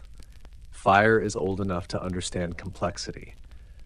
Later, the crowd drifts toward the river, carrying embers in baskets to float downstream, a ritual for warding off misfortune. She follows, candle in hand. The water glows with hundreds of tiny lights, each one shivering on its way toward the sea. She sets her own afloat, whispering, "For peace that lasts longer than fear." Light joke 3. Environmental impact 0. Emotional impact catastrophic.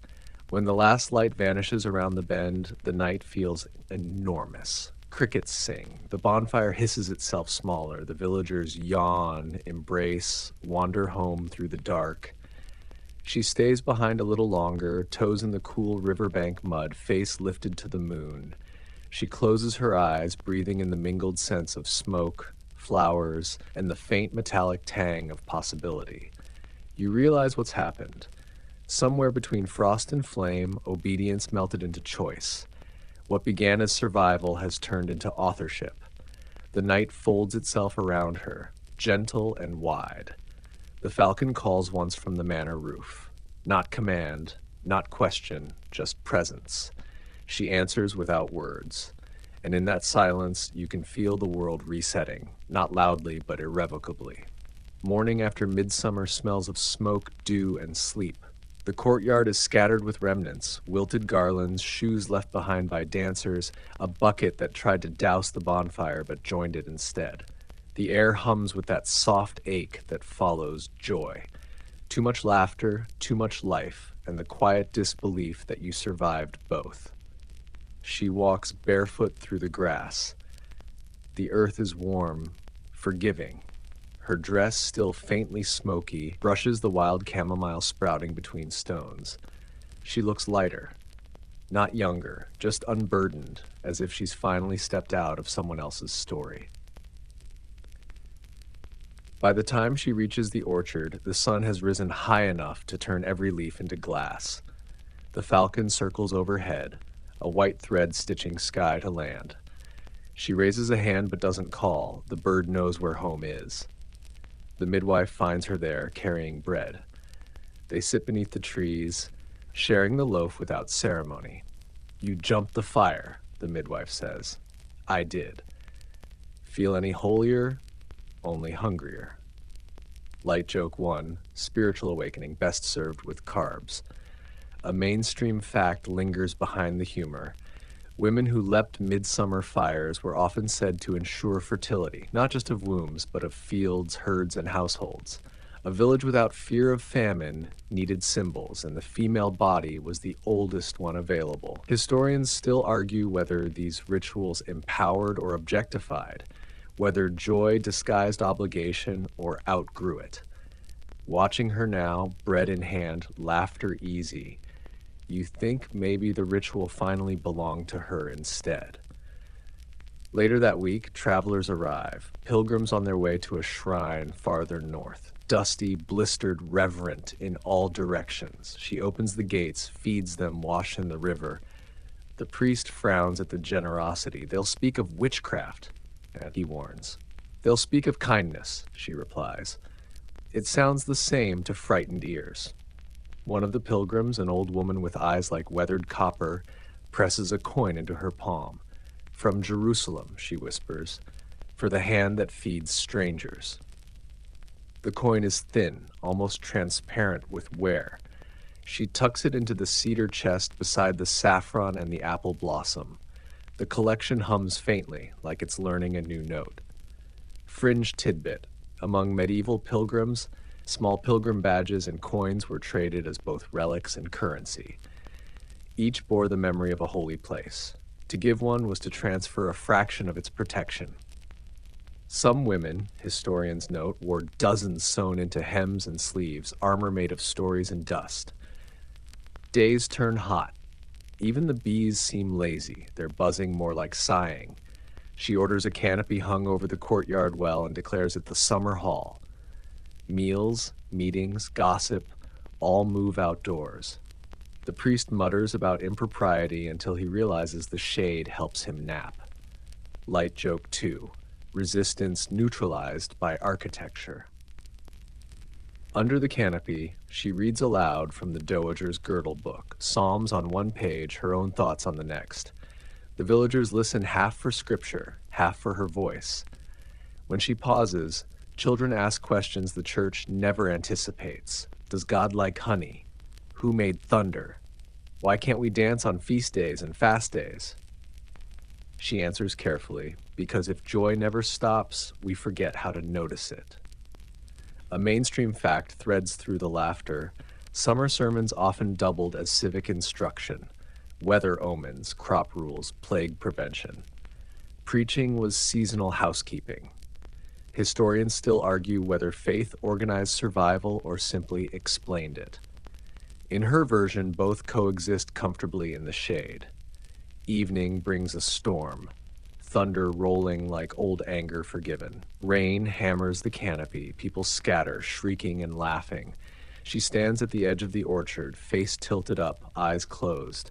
The downpour drips from her hair, streaks soot from the fire into silver rivulets down her neck. Finally, she whispers, water enough. When she returns inside, her dress clings heavy and the priest catches her in the hall.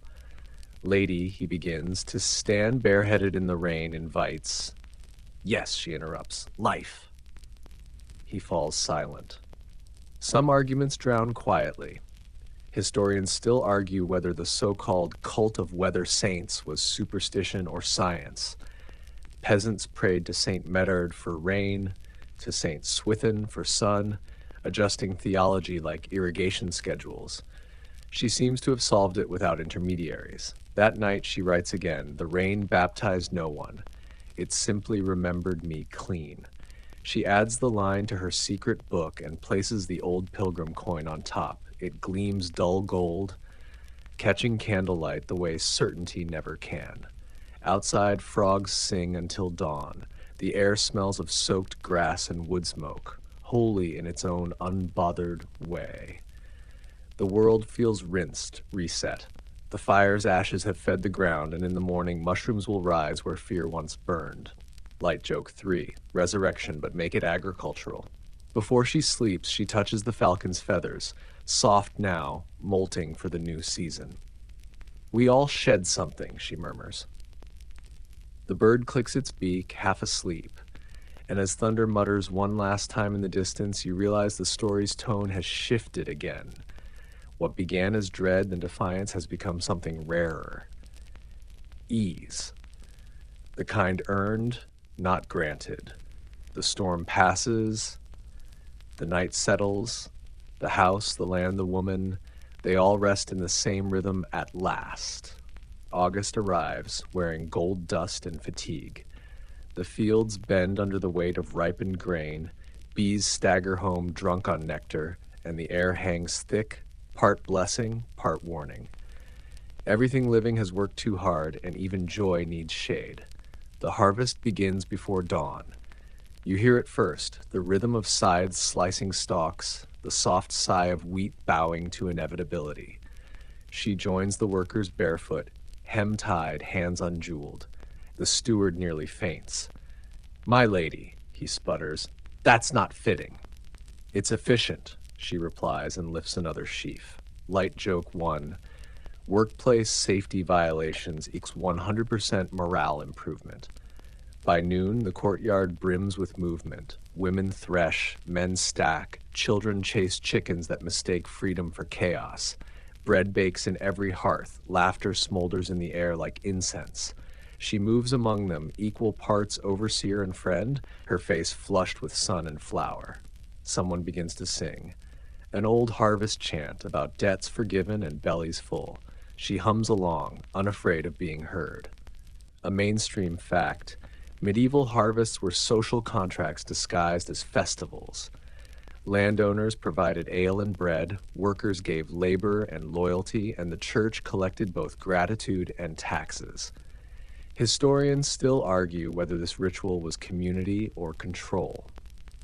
Watching her share her cup with a peasant girl, you suspect it's become something quieter, solidarity. That night, the granary glows like a cathedral, walls fragrant with grain and new timber. She inspects each sack, records the counts in her careful hand, then locks the door with a key she wears around her neck. Not her husband's seal.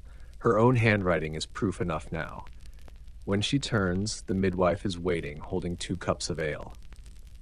"We did well," the woman says. "We survived," she answers. "Same thing," the midwife grins. They drink under the moon. The fields whisper in their sleep. The next morning brings pilgrims again. Different faces, same dust.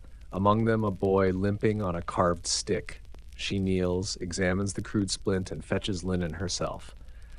"This will hold better," she murmurs, binding the leg with clean cloth. The boy stares, wide-eyed. "Are you a saint?" "Not yet," she smiles, "but I'm working toward rumor." Light joke 2, canonization pending, awaiting paperwork and miracles. She sends them off with dried figs and a blessing too short to be official. "Keep walking." The priest watches, disapproving but silent. His sermons have grown shorter lately. Maybe the harvest has stolen his thunder, or maybe faith looks different when everyone's fed. As summer burns itself slow, she notices small transformations, the kind even historians would miss. The steward no longer stutters when taking her orders. The blacksmith's wife greets her without curtsy. The priest, passing her in the garden, lowers his eyes in something that almost resembles respect. A fringe tidbit floats in with the heat. Some 14th century manorial records list women as custodes terra, temporary land guardians, during absences or wars. Many never relinquished the role. The archive doesn't record how they managed that, only that they did. You think she'd fit comfortably among those unnamed custodians, half legend, half logistics. By late August, storms roll in from the coast. The sky bruises purple and gold. She orders shutters closed, grain-covered, candles trimmed. When the wind howls, she stands at the upper window watching trees bend, the falcon tethered and restless. The lightning flashes, painting her reflection in the glass, face calm, eyes steady. Once, storms frightened her. Now they sound like applause. When the thunder passes, she lights a single candle and writes, "The fields are full, and so am I." I do not owe the season anything it did not already take. Historians still argue whether power claimed quietly counts as revolution, but power doesn't need trumpets. Sometimes it just needs handwriting in a locked granary. Days shorten, the air cools. She begins preparing for Michaelmas, the feast that marks both endings and accounts. She inventories her cedar chest as if balancing her own ledger. Veil, proof that obedience can unravel. Iron charm warded more fears than demons. Thyme-E, mugwort, valerian, the trinity of survival. Dowager's girdle book, faith with annotations. Saffron vial, sunshine in storage. Pilgrim coin, travel she never took. Apple blossom, the spring that stayed. Letters she wrote to no one. She smiles, closes the lid, and presses her palm against it. We've done well, she whispers to the archive. We've lived on purpose. Light Joke 3, Museum of Miracles, admission free, like dust extra. Outside Geesewheel South, the river runs thinner. In a few weeks, leaves will turn copper and frost will lace the edges of memory. But for now, summer lingers, a stretched heartbeat, a breath before surrender. She looks toward the horizon and sees herself mirrored there, still, luminous, unafraid of what comes next. The falcon perches on the sill, feathers catching the last light. She opens the window, and the bird steps onto her wrist without command. One more season, she tells it, then rest. The bird blinks slowly, agreement or prophecy, and as the wind cools, carrying the scent of harvested earth and distant rain, you realize the story has circled back to where it began, but nothing is the same. The year turns again, and you feel it not on the calendar, but in your bones. That small inward tilt toward evening, the way shadows grow patient on thresholds. Harvest is in, granaries locked, debts counted, feasts planned. The house hums with readiness, not anxiety. You move through it like a keeper of lamps, adding flame where the dark gathers and calling it ordinary work. Tonight the hall glows, not a riot, just warmth. Children doze against bench legs. The steward, miraculously, laughs at a joke he didn't make. The priest practices silence like a new instrument and almost manages a tune. Your hand rests on the cedar chest a moment longer than necessary. It's heavy now with what cannot be notarized. Sprigs, scraps, small glass suns, a coin that crossed deserts, a letter that begins and ends with breath. You walk to the door and let the night in. The orchard stands black and sure, and the river writes faint silver where the moon finds it. The falcon sleeps unhooded, head hidden in wing, a white comma at the end of a long sentence. You whisper to the air, I am still here. The air answers by existing. Mainstream fact for the ledger. After plague and war thinned Europe's ranks in the late 14th century, marriage patterns shifted in pockets. Later ages at first marriage, more servants saving wages, and in some towns, a stronger expectation of mutual consent voiced in parish records and ecclesiastical courts. It did not free women, not broadly, not evenly, but a door cracked and a draft of companionate talk slipped in.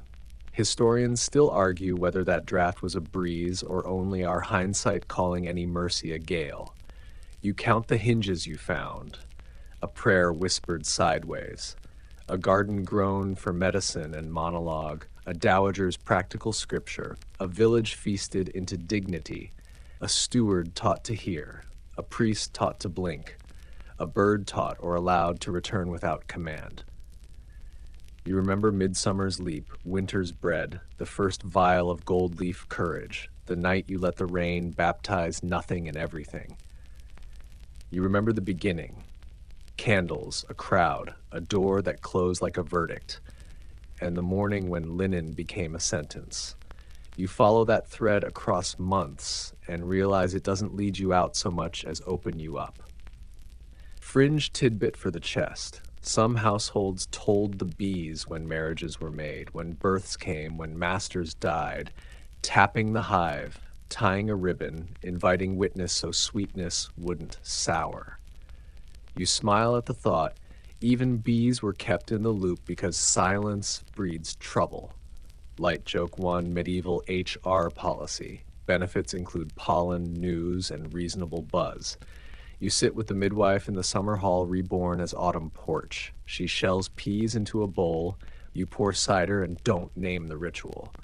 Do you ever wish it had been easier? You ask. She shrugs. Easier as a stranger. I like neighbors. The bowl fills with small green moons. Somewhere a dog gives a single bark, as if to agree. Inside, the rebec player from that long-ago bawdy feast has returned with a gentler tune. She plays while people mend. Nets, hems, tempers. The song sounds like water behaving itself. You catch phrases of talk that used to be impossible. A tenant thanking the steward by name, a girl asking how letters work and getting an answer instead of a frown. You don't need to interrupt. The world is practicing good habits in your hearing. A last pair of facts, because even lullabies like footnotes. Ecclesiastical courts could and did void marriages made under overt coercion, and in rare cases women won. Also true, the same courts fastened other women tighter to vows and debts that would be their undoing. Historians still argue whether the church kept women safer than custom would have, or merely clothed custom in holier thread. You have lived long enough to translate the debate into one sentence. Safety here is local. A priest, a midwife, a ledger, a lady, a room where the door can be latched from the inside. Someone mentions a wedding in the next village. You feel that old draft of dread stir, then fold itself up neatly and go quiet. Send them bread, you say. And extra candles. You don't say why. You don't have to. By the hearth, the laundress retells last year's stocking throw nonsense and improves it shamelessly. A child crawls into your lap and falls asleep, hand closed on nothing in particular.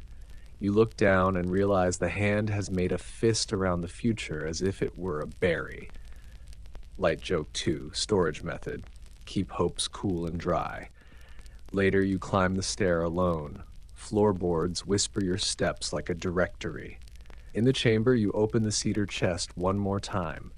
The scent of thyme, mugwort, valerian, saffron, pennyroyal's stern cousin, rose, cedar. It rises like a choir that learned to harmonize without permission. You set one more thing inside. A small tassel cut from the falcon's jess, leather warmed to velvet by years of patience. A reminder that even tethering can soften. You leave the lid open and sit on the floor. No one is coming to check the linen. No one is coming to check the woman. The candle you set down at the start of this long evening burns lower, busy with its one job. The flame nods, nods, nods. You nod back. Remember that crocodile dung sunscreen? You murmur to the empty room, smiling at the foolish, funny tenacity of human care. We smear what we have between us and harm and call it wisdom. Sometimes it is. Sometimes it buys an hour. An hour, you've learned, is enough to turn a life. The window shows the river as a dark seam. A breeze slips in, tasting faintly of apples and iron. You lie down beside the chest, V of elbow for pillow, and listen to the house breathe. A pop of settling timber, a moth's invisible turn, the tiny scrape of a mouse reconsidering hunger. It's not silence. It's peace with details. A small truth settles beside you like a blanket. Fear isn't born with women. It's taught and rehearsed. Courage isn't born either. It's practiced until it looks like ease. Light joke 3. Congratulations, you're overqualified for breathing. The candle burns low. The night burns gentle. The story keeps its glow without needing witnesses. You close your eyes and keep watch anyway, because watching is simply love that doesn't want to sleep yet. Let the room soften now. Let the edges blur as if someone has dipped the world in warm water and set it to steep. The orchard beyond your window is only a hush of shapes. The river is no longer a river, but a long silver thought, unspooling without hurry. Inside, the last candle has learned the language of small, steady light. and it speaks it fluently, a syllable of gold, a pause, another syllable. You don't have to translate, you only have to breathe. The house knows how to sleep, and it teaches you. Longer breaths, slower blinks, the gentle weight of blankets discovering your shape the way a shoreline discovers the sea. If there is any noise left, it is kind. The sigh of timber letting go of day, the soft dream speech of coals remembering flame, the feather scratch of the falcon resettling on its perch before falling deep in quiet. Each sound arrives from far away and touches your ear like a fingertip, then wanders off satisfied. If thoughts come, let them arrive like moths and leave like them too, harmless and a little luminous. If memories knock, open the door just a hand's width and pass them a candle. They can find their way without you tonight. The work is finished for now. The ledgers balanced, the herbs hung to dry, the small reliquary of ordinary wonders closed and content. You have said enough prayers to count as gratitude and enough silence to count as rest. In a moment, even the candle will choose to be ember, and the ember will choose to be scent, and the scent will choose to be sky. When that happens, let your breath follow the same gentle path, bright, then warm, then gone into sleep's wide field where nothing is inspected and everything is forgiven. You are safe. You are still here. Drift, sweet dreams.